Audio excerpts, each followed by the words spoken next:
सत श्री अकाल। मैं परमजीत कौर सैनी ते रोजाना की तरह देश दुनिया दी ताज़ा तरीन खबरों के उपर विचार चर्चा करने के लिए लाइव रूबरू हो चुके हैं प्रोग्राम खबरों के आर पार लैके। अज मेरे नाल स्टूडियो विच आर पार की चर्चा के लिए मौजूद ने सीनियर पत्रकार सतनाम सिंह मानक जी। सब तो पहला मानक साहब स्टूडियो में स्वागत है जी। शुक्रिया जी, सत श्री अकाल जी। मानक साहब, दर्शकों नूं सद्दा दे लैंदे कि तुसीं भी इस विचार चर्चा का हिस्सा बन सकते हो। कमेंट बॉक्स के राही खबरों के बाबत अपने कमेंट, अपनी राय, विचार, टिप्पणियां जरूर देंदे रहो तां जो कुछ चुनिंदा कमेंट्स नूं असीं अपने प्रोग्राम का हिस्सा बना के उस पर विचार चर्चा कर सकिए।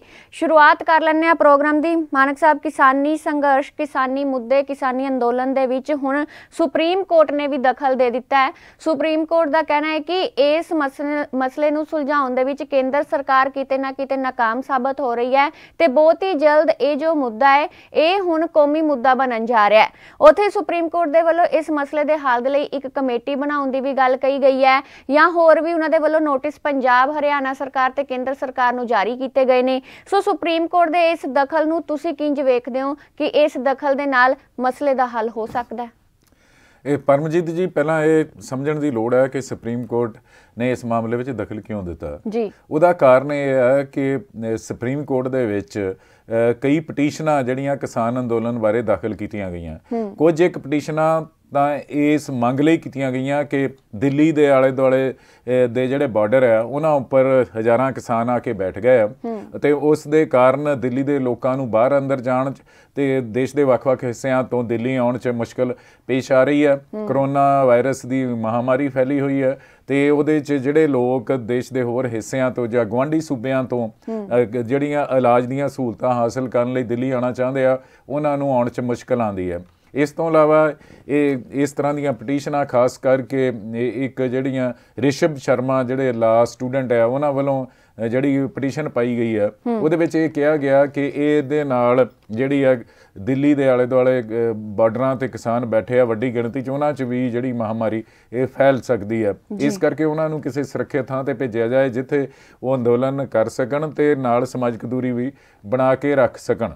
ਇੱਕ ਤਾਂ ਇਹ ਗੱਲ ਹੈ। ਕੁਝ ਪਟੀਸ਼ਨਾਂ ਜਿਹੜੀਆਂ ਕਿਸਾਨ ਅੰਦੋਲਨ ਦੇ ਹੱਕ 'ਚ ਪਾਈਆਂ ਗਈਆਂ ਜਿਹਦੇ ਵਿੱਚ ਉਹਨਾਂ ਪਟੀਸ਼ਨਾਂ ਰਾਹੀਂ ਮੰਗ ਕੀਤੀ ਗਈ ਹੈ ਕਿ ਕਿਸਾਨਾਂ ਨੂੰ ਜਿਹੜੇ ਨਵੇਂ ਖੇਤੀ ਕਾਨੂੰਨ ਬਣਾਏ ਗਏ ਆ ਉਹਦੇ ਵਿੱਚ ਜਿਹੜੇ ਕਿਸਾਨਾਂ ਦੇ ਹਿੱਤਾਂ ਨੂੰ ਨੁਕਸਾਨ ਹੋ ਰਿਹਾ ਇਸ ਸੰਬੰਧ 'ਚ ਉਹਨਾਂ ਨੂੰ ਇਨਸਾਫ ਦਿਵਾਇਆ ਜਾਵੇ ਜੀ।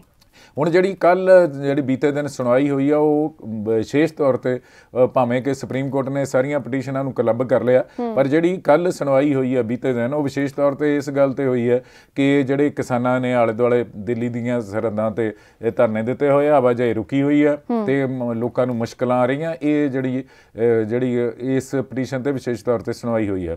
ਉਸ ਸਬੰਧ ਵਿੱਚ ਜਿਹੜਾ ਸੁਪਰੀਮ ਕੋਰਟ ਦੇ 3 ਮੈਂਬਰੀ ਬੈਂਚ ਨੇ ਜਿਹਦੇ 'ਚ ਚੀਫ ਜਸਟਿਸ ਬੋਬੜੇ ਖੁਦ ਵੀ ਸ਼ਾਮਲ ਸੀਗੇ ਉਹਨਾਂ ਨੇ ਜਿਹੜਾ ਕੇਂਦਰ ਸਰਕਾਰ ਦੇ ਵਕੀਲ ਸੀਗੇ ਤੁਸ਼ਾਰ ਮਹਿਤਾ ਸੋਲਿਸਿਟਰ ਜਨਰਲ ਉਹਨਾਂ ਨੂੰ ਇਹ ਸਾਰੀ ਸਥਿਤੀ ਬਾਰੇ ਪੁੱਛਿਆ ਤੇ ਉਹਨਾਂ ਨੇ ਦੱਸਿਆ ਕਿ ਕਿਸਾਨ ਨਵੇਂ ਖੇਤੀ ਅੰਦੋਲਨ ਦੇ ਨਵੇਂ ਖੇਤੀ ਬਿੱਲਾਂ ਤੇ ਉਹ ਅੰਦੋਲਨ ਕਰ ਰਿਹਾ, ਉਹਦਾ ਵਿਰੋਧ ਕਰ ਰਿਹਾ ਤੇ ਸਰਕਾਰ ਉਹਨਾਂ ਨਾਲ ਗੱਲਬਾਤ ਕਰ ਰਹੀ ਹੈ ਪਰ ਗੱਲਬਾਤ ਦੇ ਕਈ ਦੌਰ ਹੋ ਚੁੱਕੇ ਆ ਤੇ ਕਿਸਾਨ ਜਿਹੜੇ ਆ ਉਹ ਇਹਨਾਂ ਕਾਨੂੰਨਾਂ ਨੂੰ ਰੱਦ ਕਰਨ ਦੀ ਮੰਗ ਕਰਦੇ ਆ ਤੇ ਸਰਕਾਰ ਜਿਹੜੀ ਸਰਕਾਰ ਨਾਲ ਉਹਨਾਂ ਦੀ ਗੱਲਬਾਤ ਹੋਈ ਹੈ ਇਸ ਕਰਕੇ ਅੜਿੱਕਾ ਬਣਿਆ ਹੋਇਆ। ਕਿਸਾਨ ਹਾਂ ਜਾਂ ਨਾ 'ਚ ਜਵਾਬ ਦੀ ਮੰਗ ਕਰਦੇ ਆ ਤੇ ਇਸ ਸੰਬੰਧ 'ਚ ਜਿਹੜੀ ਚੀਫ ਜਸਟਿਸ ਨੇ ਟਿੱਪਣੀ ਕੀਤੀ ਆ ਵੀ ਤੁਹਾਡੀ ਜਿਹੜੀ ਗੱਲਬਾਤ ਕਿਸਾਨਾਂ ਨਾਲ ਹੋਈ ਆ ਉਹਦੇ ਵਿੱਚ ਕੋਈ ਪ੍ਰਗਤੀ ਨਹੀਂ ਹੋਈ, ਗੱਲਬਾਤ ਅੱਗੇ ਵੀ ਤੁਹਾਡੀ ਸਫਲ ਹੋਣ ਦੀ ਸੰਭਾਵਨਾ ਨਹੀਂ ਹੈ ਤੇ ਇਹ ਜਿਹੜਾ ਕੌਮੀ ਮੁੱਦਾ ਜਿਹੜਾ ਬਣਦਾ ਜਾ ਰਿਹਾ ਇਸ ਕਰਕੇ ਸੁਪਰੀਮ ਕੋਰਟ ਇਹ ਚਾਹੁੰਦਾ ਕਿ ਇਸ ਸੰਬੰਧ 'ਚ ਕੇਂਦਰ ਸਰਕਾਰ, ਪੰਜਾਬ ਸਰਕਾਰ, ਹਰਿਆਣਾ ਸਰਕਾਰ ਤੇ ਕਿਸਾਨਾਂ ਦੇ ਪ੍ਰਤੀਨਿਧਾਂ ਤੇ ਕੁਝ ਖੇਤੀ ਮਾਹਰਾਂ ਨੂੰ ਰਲਾ ਕੇ ਇੱਕ ਕਮੇਟੀ ਬਣਾਈ ਜਾਵੇ ਜਿਹੜੀ ਇਸ ਮਸਲੇ ਦਾ ਹੱਲ ਲੱਭੇ।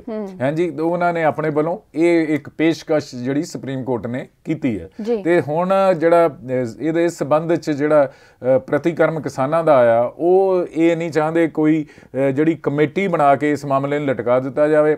ਉਹ ਕਿਉਂਕਿ ਪੂਰਾ ਜ਼ੋਰ ਲਾ ਕੇ ਉਹਨਾਂ ਨੇ ਪਹਿਲਾਂ 2 ਮਹੀਨੇ ਤੱਕ ਉਹ ਪੰਜਾਬ 'ਚ ਅੰਦੋਲਨ ਕਰਦੇ ਰਹੇ ਆ, ਸੜਕਾਂ 'ਤੇ ਬੈਠੇ ਰਹੇ ਆ, ਟੋਲ ਪਲਾਜ਼ਿਆਂ 'ਤੇ ਬੈਠੇ ਰਹੇ ਆ, ਰੇਲਵੇ ਪਟੜੀਆਂ 'ਤੇ ਬੈਠੇ ਰਹੇ ਆ ਜਿਹੜੇ ਆ ਤੇ ਉਹਦੇ 'ਚ 2 ਮਹੀਨੇ ਉਹ ਇੱਥੇ ਅੰਦੋਲਨ ਕਰਦੇ ਰਹੇ ਤੇ ਫਿਰ ਉਹ ਜਾ ਕੇ ਉੱਥੇ ਗਏ ਆ, ਦਿੱਲੀ ਗਏ ਤੇ 26 ਜਿਹੜਾ ਦੂਜਾ ਨਵੰਬਰ ਨੂੰ ਤੇ ਉਹ ਤੋਂ ਬਾਅਦ ਹੁਣ ਉੱਥੇ ਜਿਹੜਾ 21-22 ਦਿਨ ਹੋ ਗਏ ਉੱਥੇ ਉਹ ਕੜਕਦੀ ਸਰਦੀ 'ਚ ਜਿਹੜਾ ਦਿਨ ਰਾਤ ਉੱਥੇ ਧਰਨੇ ਲਾ ਕੇ ਬੈਠੇ ਆ।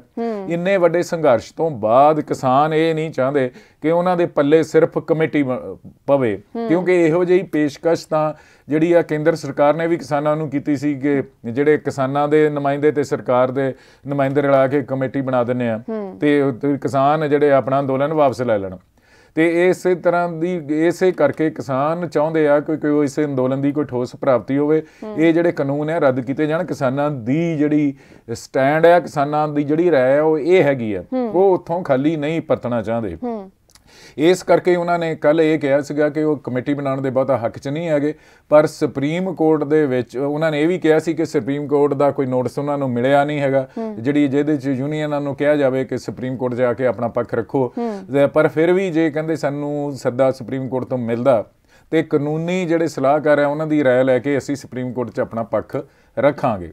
ਇਹ ਕਿਸਾਨਾਂ ਦਾ ਪੱਖ ਆ, ਸਰਕਾਰ ਦਾ ਪੱਖ ਵੀ ਮੈਂ ਤੁਹਾਨੂੰ ਦੱਸਦਾ। ਤੇ ਜਿਹੜੀਆਂ ਪਟੀਸ਼ਨਾਂ ਜਿਹੜੀਆਂ ਦਾਖਲ ਹੋਈਆਂ ਸੀ ਉਹ ਕਿਸ ਮੰਤਵ ਲਈ ਦਾਖਲ ਹੋਈਆਂ ਸੀ, ਉਹਨਾਂ ਦਾ ਮੰਤਵ ਇਹੀ ਸੀਗਾ ਕਿਉਂਕਿ ਅਸੀਂ ਪਰਮਜੀਤ ਜੀ ਬਹੁਤੀ ਵਾਰ ਦੇਖਿਆ ਕਿ ਸਰਕਾਰਾਂ ਜਦੋਂ ਆਪ ਕਿਸੇ ਅੰਦੋਲਨ ਨੂੰ ਨਾਲ ਸੰਤੁਸ਼ਟੀਜਨਕ ਢੰਗ ਨਾਲ ਨਿਪਟਣ 'ਚ ਫੇਲ ਹੋ ਜਾਂਦੀਆਂ, ਉਹ ਫਿਰ ਅਦਾਲਤ ਦੇ ਰਾਹੀਂ ਯਤਨ ਕਰਦੀਆਂ ਕਿ ਅਦਾਲਤ ਦਾ ਕੋਈ ਫੈਸਲਾ ਲੈ ਕੇ ਲੋਕਾਂ ਨੂੰ ਜਨਤਕ ਥਾਵਾਂ ਤੋਂ ਉਠਾਉਣ ਲਈ ਜਿਹੜਾ ਮਜਬੂਰ ਕਰਤਾ ਜਾਏ, ਜਾਂ ਸਰਕਾਰਾਂ ਦਾ ਕੋਈ ਜਾਂ ਅਦਾਲਤਾਂ ਦਾ ਕੋਈ ਆਦੇਸ਼ ਲੈ ਕੇ ਅੰਦੋਲਨਕਾਰੀਆਂ 'ਤੇ ਕੋਈ ਸੁਰੱਖਿਆ ਦਲਾਂ ਤੋਂ ਕਾਰਵਾਈ ਕਰਵਾਈ ਜਾਏ ਤੇ ਅੰਦੋਲਨ ਨੂੰ ਖਤਮ ਕਰ ਦਿੱਤਾ ਜਾਏ। ਇਸ ਮਕਸਦ ਲਈ ਜਿਹੜੀਆਂ ਸਰਕਾਰਾਂ ਬਹੁਤੀ ਵਾਰ ਸਿੱਧੇ ਤੌਰ 'ਤੇ ਆਪ ਅਦਾਲਤ 'ਚ ਨਹੀਂ ਜਾਂਦੀਆਂ, ਆਪਣੇ ਸਮਰਥਕਾਂ ਤੋਂ ਜਾਂ ਜਿਹੜੀ ਸੱਤਾਧਾਰੀ ਪਾਰਟੀ ਹੁੰਦੀ ਆ ਆਪਣੇ ਉਹਨਾਂ ਸੱਤਾਧਾਰੀ ਪਾਰਟੀ ਦੇ ਮੈਂਬਰਾਂ ਤੋਂ ਪਟੀਸ਼ਨਾਂ ਦਾਖਲ ਕਰਵਾਉਂਦੇ ਆ ਤਾਂ ਕਿ ਉਹਨਾਂ ਨੂੰ ਮਨ ਚਾਹੇ ਉਦੇਸ਼ ਅਦਾਲਤਾਂ ਤੋਂ ਮਿਲ ਸਕਣ। ਬਿਲਕੁਲ ਜਿਸ ਤਰ੍ਹਾਂ ਸ਼ਹੀਨ ਬਾਗ 'ਚ ਵੀ ਇਸੇ ਤਰ੍ਹਾਂ ਹੋਇਆ ਸੀਗਾ। ਸ਼ਹੀਨ ਬਾਗ 'ਚ ਉਹਨਾਂ ਨੂੰ ਸਫਲਤਾ ਮਿਲ ਗਈ ਸੀ, ਸੁਪਰੀਮ ਕੋਰਟ ਨੇ ਕਹਿਤਾ ਸੀ ਕੋਈ ਅੰਦੋਲਨਕਾਰੀ ਕੋਈ ਜਨਤਕ ਥਾਂ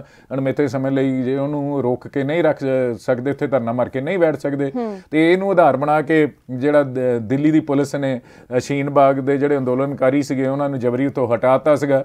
ਤੇ ਇਸੇ ਹੀ ਤਰ੍ਹਾਂ ਦੀ ਆਸ ਨਾਲ ਇਹ ਰਿਸ਼ਭ ਸ਼ਰਮਾ ਜਿਹੜੇ ਲਾ ਸਟੂਡੈਂਟ ਹੈ ਉਹਨਾਂ ਨੇ ਇੱਕ ਤਰ੍ਹਾਂ ਨਾਲ ਭਾਜਪਾ ਵੱਲੋਂ ਜਾਂ ਕੇਂਦਰ ਸਰਕਾਰ ਵੱਲੋਂ ਹੀ ਇਹ ਸਿੱਧੇ ਤੌਰ ਤੇ ਪਟੀਸ਼ਨ ਪਾਈ ਸੀ। ਮਕਸਦ ਇਹੀ ਸੀ ਕਿ ਸ਼ਹੀਨ ਬਾਗ ਦੀ ਤਰ੍ਹਾਂ ਦਾ ਆਦੇਸ਼ ਜਿਹੜਾ ਮਿਲ ਜਾਏ ਸੁਪਰੀਮ ਕੋਰਟ ਤੋਂ ਤੇ ਫਿਰ ਬਾਈ ਫੋਰਸ ਜਾਂ ਧੱਕੇ ਨਾਲ ਜਾਂ ਹੋਰ ਢੰਗ ਨਾਲ ਕਿਸਾਨਾਂ ਨੂੰ ਮਜਬੂਰ ਕਰਕੇ ਉੱਥੋਂ ਉਠਾਇਆ ਜਾਵੇ। ਪਰ ਸੁਪਰੀਮ ਕੋਰਟ ਨੇ ਇਸ ਸੰਬੰਧ 'ਚ ਵੱਖਰਾ ਨਜ਼ਰੀਆ ਅਪਣਾਇਆ। ਉਹਨਾਂ ਨੇ ਕਿਹਾ ਸ਼ਹੀਨ ਬਾਗ ਦਾ ਇੱਕ ਸਥਾਨਕ ਛੋਟਾ ਮਸਲਾ ਸੀਗਾ, ਉਸ ਸੰਬੰਧ 'ਚ ਜਿਹੜਾ ਸੁਪਰੀਮ ਕੋਰਟ ਨੇ ਫੈਸਲਾ ਦਿੱਤਾ ਸੀਗਾ ਉਹ ਫੈਸਲਾ ਕਿਸਾਨ ਅੰਦੋਲਨ ਤੇ ਲਾਗੂ ਨਹੀਂ ਹੋ ਸਕਦਾ। ਕਿਸਾਨ ਇੱਕ ਵੱਡਾ ਅੰਦੋਲਨ ਹੈ, ਆਪਣੀਆਂ ਮੰਗਾਂ ਮਸਲਿਆਂ ਨੂੰ ਲੈ ਕੇ ਉਹ ਅੰਦੋਲਨ ਕਰ ਰਿਹਾ, ਉਹਦੇ ਤੇ ਇਹ ਜੋ ਅਸੀਂ ਫੈਸਲਾ ਸ਼ਹੀਨ ਬਾਗ ਦੇ ਸੰਬੰਧ 'ਚ ਦਿੱਤਾ ਸੀ ਉਸ ਫੈਸਲੇ ਨੂੰ ਇੱਥੇ ਮਿਸਾਲ ਵਜੋਂ ਲਾਗੂ ਨਹੀਂ ਕੀਤਾ ਜਾ ਸਕਦਾ।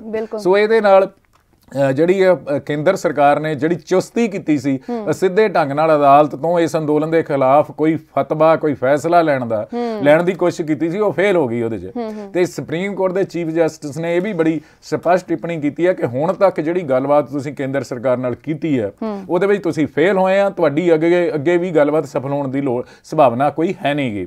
ਇਸ ਕਰਕੇ ਉਹਨਾਂ ਨੇ ਕਿਹਾ ਕਿ ਅਸੀਂ ਜਿਹੜੀ ਸਾਰੀਆਂ ਧਿਰਾਂ ਨੂੰ ਨਾਲ ਲੈ ਕੇ ਇੱਕ ਕਮੇਟੀ ਬਣਾਉਣਾ ਚਾਹੁੰਦੇ ਆ। ਇੱਕ ਪੱਤਰਕਾਰ ਵਜੋਂ ਪਰਮਜੀਤ ਜੀ ਮੇਰੀ ਇਹ ਰਾਏ ਆ ਕਿ ਕਿਸਾਨਾਂ ਦਾ ਪੱਖ ਠੀਕ ਹੈ ਕਿ ਉਹ ਨਹੀਂ ਸਮਝਦੇ ਕਿ ਕੋਈ ਕਮੇਟੀ ਬਣ ਜਾਏ ਮਾਮਲਾ ਲਮਕ ਜਾਏ, ਭਾਵੇਂ ਉਹ ਸੁਪਰੀਮ ਕੋਰਟ ਦੇ ਕਹਿਣ ਤੇ ਹੀ ਬਣੇ ਤੇ ਉਹਨਾਂ ਦੇ ਹੱਥ ਪੱਲੇ ਕੁਛ ਆਵੇ ਨਾ, ਤੇ ਉਹ ਇਹ ਤਾਂ ਉਹਨਾਂ ਦਾ ਪੱਖ ਠੀਕ ਹੈ। ਪਰ ਮੈਂ ਮਹਿਸੂਸ ਕਰਦਾ ਕਿ ਕਿਸਾਨ ਜਿਹੜੇ ਲੀਡਰ ਹੈ ਜਾਂ ਕਿਸਾਨ ਯੂਨੀਅਨਾਂ ਹੈਗੀਆਂ ਕਿਸਾਨਾਂ ਦੀਆਂ, ਉਹ ਦੇਸ਼ ਦੀ ਸਰਵਉੱਚ ਅਦਾਲਤ ਨੇ ਜੇ ਇਹ 'ਚ ਦਖਲ ਦਿੱਤਾ ਤੇ ਉਹਨੂੰ ਇਹ ਰੱਦ ਨਹੀਂ ਕਰ ਸਕਦੇ। ਇਹ ਨਹੀਂ ਕਹਿ ਸਕਦੇ ਕਿ ਅਸੀਂ ਕਮੇਟੀ ਨਹੀਂ ਬਣਾਉਣੀ, ਅਸੀਂ ਆਪਣੇ ਨੁਮਾਇੰਦੇ ਨਹੀਂ ਦੇਣੇ ਜਾਂ ਇੱਦਾਂ ਦੀ ਗੱਲ ਜੇ ਕਰਦੇ ਆ ਕਿਸਾਨ ਸੰਗਠਨ, ਜਿਸ ਤਰ੍ਹਾਂ ਕੱਲ ਉਹਨਾਂ ਦਾ ਆਇਆ ਵੀ ਅਸੀਂ ਕਮੇਟੀ ਨਹੀਂ ਬਣਾਉਣਾ ਚਾਹੁੰਦੇ, ਤਾਂ ਇਹਦੇ ਨਾਲ ਦੇਸ਼ ਪੱਧਰ ਤੇ ਇਹ ਸੁਨੇਹਾ ਜਾਏਗਾ ਕਿ ਕਿਸਾਨ ਅੜੀਅਲ ਵਤੀਰਾ ਧਾਰਨ ਕਰਕੇ ਬੈਠੇ ਆ ਤੇ ਉਹਨਾਂ ਨੇ ਸੁਪਰੀਮ ਕੋਰਟ ਦੀ ਗੱਲ ਸੁਣਨ ਤੋਂ ਵੀ ਨਾ ਕਰ ਦਿੱਤੀ ਹੈ। ਸੋ ਇਸ ਤਰ੍ਹਾਂ ਦੀ ਸਥਿਤੀ ਤੋਂ ਬਚਣ ਲਈ ਬਿਹਤਰ ਢੰਗ ਨਾਲ ਕਾਨੂੰਨੀ ਮਾਹਰਾਂ ਦੀ ਰਾਏ ਲੈ ਕੇ ਕਿਸਾਨਾਂ ਨੂੰ ਸੁਪਰੀਮ ਕੋਰਟ 'ਚ ਆਪਣਾ ਪੱਖ ਠੋਕ ਵਜਾ ਕੇ ਬਾਦਲੀਲ ਢੰਗ ਨਾਲ ਰੱਖਣਾ ਚਾਹੀਦਾ ਸਿਆਣੇ ਵਕੀਲਾਂ ਰਾਹੀਂ। ਤੇ ਜੇ ਸਿਰਫ ਸੁਪਰੀਮ ਕੋਰਟ ਨੂੰ ਵੀ ਨਾ ਹੀ ਕਰਦੇ ਆ ਕਿਸਾਨ ਜਥੇਬੰਦੀਆਂ ਕਰਦੀਆਂ ਤੇ ਇਹਦਾ ਪ੍ਰਭਾਵ ਜਿਹੜਾ ਠੀਕ ਨਹੀਂ ਜਾਏਗਾ। ਲੋਕ ਰਾਏ ਜਿਹੜੀ ਦੇਸ਼ ਦੀ ਹੁੰਦੀ ਹੈ ਉਹ ਇਹਨਾਂ ਦੇ ਖਿਲਾਫ ਬਣ ਜਾਏਗੀ। ਇਸ ਵੇਲੇ ਲੋਕ ਰਾਏ ਦੇਸ਼ 'ਚ ਵੱਡੇ ਪੱਧਰ ਤੇ ਪੰਜਾਬ, ਹਰਿਆਣਾ, ਯੂਪੀ, ਰਾਜਸਥਾਨ ਤੇ ਜਿਹੜੇ ਸਾਡੇ ਇਸ ਜਿਹੜੇ ਉੱਤਰੀ ਭਾਰਤ ਦੇ ਜ਼ਿਆਦਾ ਜਿਹੜੇ ਰਾਜ ਆ ਉਹਦੇ ਵਿੱਚ ਲੋਕ ਰਾਏ ਕਿਸਾਨਾਂ ਦੇ ਹੱਕ 'ਚ ਬਣੀ ਹੋਈ ਹੈ ਤੇ ਇਸ ਰਾਏ ਨੂੰ ਬਰਕਰਾਰ ਰੱਖਣ ਲਈ ਉਹਨਾਂ ਨੂੰ ਸੁਪਰੀਮ ਕੋਰਟ ਨੇ ਜਿਹੜੀ ਪੇਸ਼ਕਸ਼ ਕੀਤੀ ਆ ਇਹਦੇ ਬੜੇ ਸੋਚ ਸਮਝ ਕੇ ਆਪਣਾ ਪੱਖ ਪੇਸ਼ ਕਰਨਾ ਚਾਹੀਦਾ, ਆਪਣਾ ਪ੍ਰਤੀਕਰਮ ਪ੍ਰਗਟ ਕਰਨਾ ਚਾਹੀਦਾ। ਉਹਦੇ 'ਚ ਇਹ ਵਤੀਰਾ ਨਹੀਂ, ਇਹ ਗੱਲ ਮੈਂ ਸੁਨੇਹਾ ਨਹੀਂ ਜਾਣਾ ਚਾਹੀਦਾ ਕਿ ਸੁਪਰੀਮ ਕੋਰਟ ਕੇ ਕਿਸਾਨ ਅੰਦੋਲਨਕਾਰੀ ਨਾ ਕੇਂਦਰ ਸਰਕਾਰ ਦੀ ਮੰਨਦੇ ਆ ਤੇ ਨਾ ਸੁਪਰੀਮ ਕੋਰਟ ਦੀ ਮੰਨਦੇ। ਇਸ ਤਰ੍ਹਾਂ ਦਾ ਸੁਨੇਹਾ ਨਹੀਂ ਜਾਣਾ ਚਾਹੀਦਾ। ਜੇ ਇਸ ਤਰ੍ਹਾਂ ਦਾ ਸੁਨੇਹਾ ਜਾਂਦਾ ਤਾਂ ਉਹ ਅੰਦੋਲਨ ਲਈ ਜਿਹੜਾ ਨੁਕਸਾਨਦੇਹ ਸਾਬਤ ਹੋਏਗਾ। ਜੀ ਬਿਲਕੁਲ ਮਾਨਕ ਸਾਹਿਬ, ਲੋਕ ਰਾਏ ਦੀ ਵੀ ਗੱਲ ਕਰਾਂਗੇ ਪਰ ਉਸ ਤੋਂ ਪਹਿਲਾਂ ਸਾਡੇ ਨਾਲ ਦਰਸ਼ਕ ਜੁੜੇ ਹੋਏ ਨੇ। ਕਰਨ ਖਹਿਰਾ, ਜਰਨੈਲ ਸਿੰਘ, ਸ਼ਮਸ਼ੇਰ ਸਿੰਘ, ਇਹਨਾਂ ਦਾ ਕਹਿਣਾ ਹੈ ਕਿਉਂਕਿ ਸੁਪਰੀਮ ਕੋਰਟ ਦੇ ਵੱਲੋਂ ਕਮੇਟੀ ਬਣਾਉਣ ਦੀ ਗੱਲ ਕੀਤੀ ਗਈ ਤੇ ਕਿਸਾਨਾਂ ਦੇ ਵੱਲੋਂ ਸਾਫ਼ ਤੌਰ ਤੇ ਕਿਸੇ ਵੀ ਕਮੇਟੀ ਬਣਾਉਣ ਦੀ ਪੇਸ਼ਕਸ਼ ਨੂੰ ਰੱਦ ਕਰ ਦਿੱਤਾ ਗਿਆ। ਉੱਥੇ ਹੀ ਕੇਂਦਰੀ ਮੰਤਰੀ ਰਾਜ ਮੰਤਰੀ ਸੋਮ ਪ੍ਰਕਾਸ਼ ਹੋਰਾਂ ਦਾ ਵੀ ਬਿਆਨ ਸਾਹਮਣੇ ਆਇਆ ਕਿ ਸੁਪਰੀਮ ਕੋਰਟ ਦਾ ਜੇਕਰ ਫੈਸਲਾ ਸਾਰਿਆਂ ਲਈ, ਜੋ ਵੀ ਫੈਸਲਾ ਆਏਗਾ ਉਹ ਸਾਰਿਆਂ ਲਈ ਮੰਨਣਯੋਗ ਹੋਏਗਾ। ਲੇਕਿਨ ਜੋ ਦਰਸ਼ਕ ਜੁੜੇ ਹੋਏ ਨੇ ਜਾਂ ਜ਼ਿਆਦਾਤਰ ਲੋਕਾਂ ਦੇ ਵਿੱਚ ਕਿਤੇ ਨਾ ਕਿਤੇ ਬੇਵਿਸ਼ਵਾਸੀ ਦੇਖਣ ਨੂੰ ਮਿਲ ਰਹੀ ਹੈ। ਲੋਕਾਂ ਦਾ ਕਹਿਣਾ ਹੈ ਕਿ ਜੋ ਸੁਪਰੀਮ ਕੋਰਟ ਹੈ, ਸ਼ਮਸ਼ੇਰ ਸਿੰਘ ਹੋਰੀ, ਜਰਨੈਲ ਸਿੰਘ ਹੋਰਾਂ ਦੇ ਕਮੈਂਟ ਦੇ ਵਿੱਚ ਆਇਆ ਕਿ ਸੁਪਰੀਮ ਕੋਰਟ ਦੇ ਉੱਪਰ ਜੋ ਲੋਕਾਂ ਨੂੰ ਘੱਟ ਵਿਸ਼ਵਾਸ ਹੈ ਉਹਨਾਂ ਨੂੰ ਲੱਗਦਾ ਹੈ ਕਿ ਸੁਪਰੀਮ ਕੋਰਟ ਵੀ ਮੋਦੀ ਸਰਕਾਰ ਪੱਖੀ ਹੀ ਫੈਸਲਾ ਲਏਗੀ। ਕਿੰਜ ਵੇਖਦੇ ਹੋ ਕਿ ਸੁਪਰੀਮ ਕੋਰਟ ਦੇ ਉੱਪਰ ਲੋਕਾਂ ਨੂੰ ਬੇਵਿਸ਼ਵਾਸੀ ਕਿਉਂ ਹੈ? ਦੇਖੋ ਗੱਲ ਪਰਮਜੀਤ ਜੀ ਇਹ ਹੈ ਕਿ ਜਿਹੜੀਆਂ ਜਦੋਂ ਤੋਂ ਨਰਿੰਦਰ ਮੋਦੀ ਪ੍ਰਧਾਨ ਮੰਤਰੀ ਬਣੇ ਆ ਉਹ ਜਿਸ ਤਰ੍ਹਾਂ ਤਾਨਾਸ਼ਾਹੀ ਢੰਗ ਨਾਲ ਉਹਨਾਂ ਨੇ ਫੈਸਲੇ ਕੀਤੇ ਆ ਵੱਖ-ਵੱਖ ਮੁੱਦਿਆਂ ਤੇ ਔਰ ਜਿਸ ਤਰ੍ਹਾਂ ਚੋਣ ਕਮਿਸ਼ਨ ਤੋਂ ਲੈ ਕੇ ਨਿਆਂਪਾਲਿਕਾ ਤੱਕ ਤੇ ਹੋਰ ਜਿਹੜੀਆਂ ਅਦਾਰੇ ਆ ਜਿਹੜੇ ਮਜ਼ਬੂਤ ਅਦਾਰੇ ਆ ਜਿਨ੍ਹਾਂ ਦੇ ਉੱਪਰ ਜਮਹੂਰੀਅਤ ਖੜਦੀ ਆ, ਜਿਨ੍ਹਾਂ ਉੱਪਰ ਲੋਕਾਂ ਨੂੰ ਵਿਸ਼ਵਾਸ ਹੁੰਦਾ, ਜਿੱਦਾਂ ਉਹਨਾਂ ਅਦਾਰਿਆਂ ਨੂੰ ਇਹਨਾਂ ਨੇ ਕਮਜ਼ੋਰ ਕੀਤਾ, ਜਿੱਦਾਂ ਉਹਨਾਂ ਦੀ ਦੁਰਵਰਤੋਂ ਕੀਤੀ ਆ, ਇਸ ਕਰਕੇ ਜਿਹੜਾ ਲੋਕਾਂ ਦੇ ਵਿੱਚ ਜਿਹੜੀ ਆ ਜਿੱਦਾਂ ਹੋਰ ਚੋਣ ਕਮਿਸ਼ਨ ਹੈ ਜਾਂ ਹੋਰ ਅਦਾਰੇ ਆ ਉਹ ਜਿਹੜੀਆਂ ਏਜੰਸੀਆਂ ਜਿਹੜੀਆਂ ਸਾਡੀਆਂ ਚਾਹੇ IB ਆ, ਚਾਹੇ ਦੂਜੀ ਹੈ ਤੁਹਾਡੀ NIA ਹੈ, ਚਾਹੇ ਇਨਕਮ ਟੈਕਸ ਡਿਪਾਰਟਮੈਂਟ ਹੈ, ਚਾਹੇ ED ਹੈ, ਜਿੰਨੀਆਂ ਵੀ ਜਿਹੜੀਆਂ ਏਜੰਸੀਆਂ ਇਹਨਾਂ ਦੀ ਜਿੱਦਾਂ ਦੁਰਵਰਤੋਂ ਠੋਕ ਵਜਾ ਕੇ ਮੋਦੀ ਸਰਕਾਰ ਨੇ ਵਿਰੋਧੀ ਪਾਰਟੀਆਂ ਦੇ ਆਗੂਆਂ ਦੇ ਖਿਲਾਫ ਕੀਤੀ ਆ ਜਾਂ ਉਹਨਾਂ ਬੁੱਧੀਜੀਵੀਆਂ ਦੇ ਖਿਲਾਫ ਕੀਤੀ ਆ ਜਿਹੜੇ ਸਰਕਾਰ ਤੋਂ ਵੱਖਰੀ ਰਾਏ ਰੱਖਦੇ ਆ, ਉਹਨਾਂ ਦੇ ਖਿਲਾਫ ਜਿਸ ਤਰ੍ਹਾਂ ਉਹਨਾਂ ਤੇ ਦੁਰਵਰਤੋਂ ਕਰਕੇ ਝੂਠੇ ਕੇਸ ਦਰਜ ਕੀਤੇ ਆ, ਦਿੱਲੀ ਪੁਲਿਸ ਦੀ ਵਰਤੋਂ ਜਿਸ ਤਰ੍ਹਾਂ ਨਾਗਰਿਕਤਾ ਸੋਧ ਕਾਨੂੰਨ ਦੇ ਵਿਰੁੱਧ ਅੰਦੋਲਨ ਕਰਨ ਵਾਲਿਆਂ ਖਿਲਾਫ ਕੀਤੀ ਆ ਤੇ ਇਸ ਸਾਰੇ ਸੰਦਰਭ 'ਚ ਜਿਸ ਤਰ੍ਹਾਂ ਦਾ ਨਿਆਂਪਾਲਿਕਾ ਦਾ ਵਤੀਰਾ ਰਿਹਾ, ਜਿਹੜੇ ਮਨੁੱਖੀ ਅਧਿਕਾਰਾਂ ਦੀ ਉਲੰਘਣਾ ਦੇ ਮਾਮਲੇ 'ਚ ਅਦਾਲਤਾਂ 'ਚ ਇਨਸਾਫ ਲੈਣ ਗਏ, ਸੁਪਰੀਮ ਕੋਰਟ 'ਚ ਵੀ ਗਏ, ਉਹਨਾਂ ਦੀਆਂ ਰਿਟਾਂ ਦੇਰ ਤੱਕ ਸੁਣੀਆਂ ਨਹੀਂ ਗਈਆਂ। ਜੰਮੂ ਕਸ਼ਮੀਰ ਦੇ ਮਾਮਲੇ 'ਚ ਸਾਲ ਤੋਂ ਵੀ ਵੱਧ ਹੋ ਗਿਆ, ਇੱਕ ਸੂਬੇ ਨੂੰ ਤੋੜ ਕੇ 2 ਕੇਂਦਰ ਪ੍ਰਸ਼ਾਸਿਤ ਇਲਾਕਿਆਂ 'ਚ ਬਦਲ ਦਿੱਤਾ ਤੇ ਉੱਥੇ 1 ਸਾਲ ਤੱਕ ਲੋਕਾਂ ਨੂੰ ਪੂਰੇ ਰਾਜ ਨੂੰ ਖੁੱਲੀ ਜੇਲ੍ਹ ਬਣਾ ਕੇ ਉਹਦੇ ਵਿੱਚ ਬੰਦ ਰੱਖਿਆ। ਲੋਕਾਂ ਦੇ ਮਨੁੱਖੀ ਅਧਿਕਾਰਾਂ ਦੀ ਸ਼ਰੇਆਮ ਉਲੰਘਣਾ ਕੀਤੀ ਗਈ। ਇਹ ਸਾਰੇ ਮਾਮਲੇ 'ਚ ਸੁਪਰੀਮ ਕੋਰਟ ਨੂੰ ਜੋ ਕਰਨਾ ਚਾਹੀਦਾ ਸੀ ਸੁਪਰੀਮ ਕੋਰਟ ਨੇ ਉਹ ਕੀਤਾ ਨਹੀਂ ਤੇ ਇਸ ਕਰਕੇ ਹੁਣ ਜਿਹੜੇ ਪੰਜਾਬ ਦੇ ਸਾਡੇ ਇਹ ਕਿਸਾਨ ਆਗੂ ਆ ਜਾਂ ਸਾਡੇ ਕਿਸਾਨ ਸਮਰਥਕ ਆ ਜਾਂ ਲੋਕ ਇਹ ਮਹਿਸੂਸ ਕਰਦੇ ਆ ਕਿ ਸੁਪਰੀਮ ਕੋਰਟ ਤੋਂ ਵੀ ਕੋਈ ਫੈਸਲਾ ਜਿਹੜਾ ਆ ਉਹ ਕਿਸਾਨਾਂ ਦੇ ਖਿਲਾਫ ਹੀ ਆਏਗਾ, ਕਿਸਾਨਾਂ ਦੇ ਹੱਕ 'ਚ ਨਹੀਂ ਆ ਸਕਦਾ। ਇੱਕ ਬੇਵਿਸ਼ਵਾਸੀ ਜਿਹੜੀ ਆ ਲੋਕਾਂ ਨੂੰ ਕਿਸਾਨਾਂ ਨੂੰ ਮੋਦੀ ਸਰਕਾਰ ਪ੍ਰਤੀ ਵੀ ਆ ਤੇ ਸੁਪਰੀਮ ਕੋਰਟ ਪ੍ਰਤੀ ਜਾਂ ਨਿਆਂਪਾਲਿਕਾ ਪ੍ਰਤੀ ਵੀ ਆ। ਇਹ ਗੱਲ ਠੀਕ ਹੈ, ਇਹਦੇ 'ਚ ਜਿਹੜੀ ਕੋਈ ਗੱਲ ਨਹੀਂ ਹੈਗੀ ਕਿ ਲੋਕਾਂ ਦੀ ਇਹਨਾਂ ਅਦਾਰਿਆਂ ਦੀ ਨਿਆਂਪਾਲਿਕਾ ਦੀ ਵਿਸ਼ਵਾਸਯੋਗਤਾ ਖੁਰੀ ਆ, ਪਰ ਫਿਰ ਵੀ ਕਿਸਾਨਾਂ ਦੇ ਸਾਹਮਣੇ ਕੋਈ ਰਸਤਾ ਨਹੀਂ। ਉਹ ਸੁਪਰੀਮ ਕੋਰਟ ਨੂੰ ਨਾ ਨਹੀਂ ਕਹਿ ਸਕਦੇ ਕਿ ਤੁਸੀਂ ਜਿਹੜੀ ਕਮੇਟੀ ਬਣਾਉਣੀ ਹੈ 'ਚ ਅਸੀਂ ਪਾਰਟੀਸਪੇਟ ਨਹੀਂ ਕਰਾਂਗੇ ਜਾਂ ਜਿਹੜੀ ਅਸੀਂ ਕਮੇਟੀ ਬਣਾਉਣ ਦੇ ਹੱਕ 'ਚ ਨਹੀਂ ਹੈਗੇ। ਦੇਸ਼ ਦੀ ਅਦਾਲਤ ਨੇ ਜੇ ਦਖਲ ਦਿੱਤਾ ਤੇ ਉਹਦੇ 'ਚ ਜਿਹੜਾ ਕਿਸਾਨਾਂ ਨੂੰ ਉਸ ਸੰਬੰਧ 'ਚ ਸੋਚ ਸਮਝ ਕੇ ਹੀ ਆਪਣਾ ਪੱਖ ਰੱਖਣਾ ਪਏਗਾ। ਬਿਲਕੁਲ ਮਾਨਕ ਸਾਹਿਬ, ਇੱਕ ਲੋਕ ਰਾਏ ਦੀ ਗੱਲ ਹੋਈ ਸੀ ਕਿਉਂਕਿ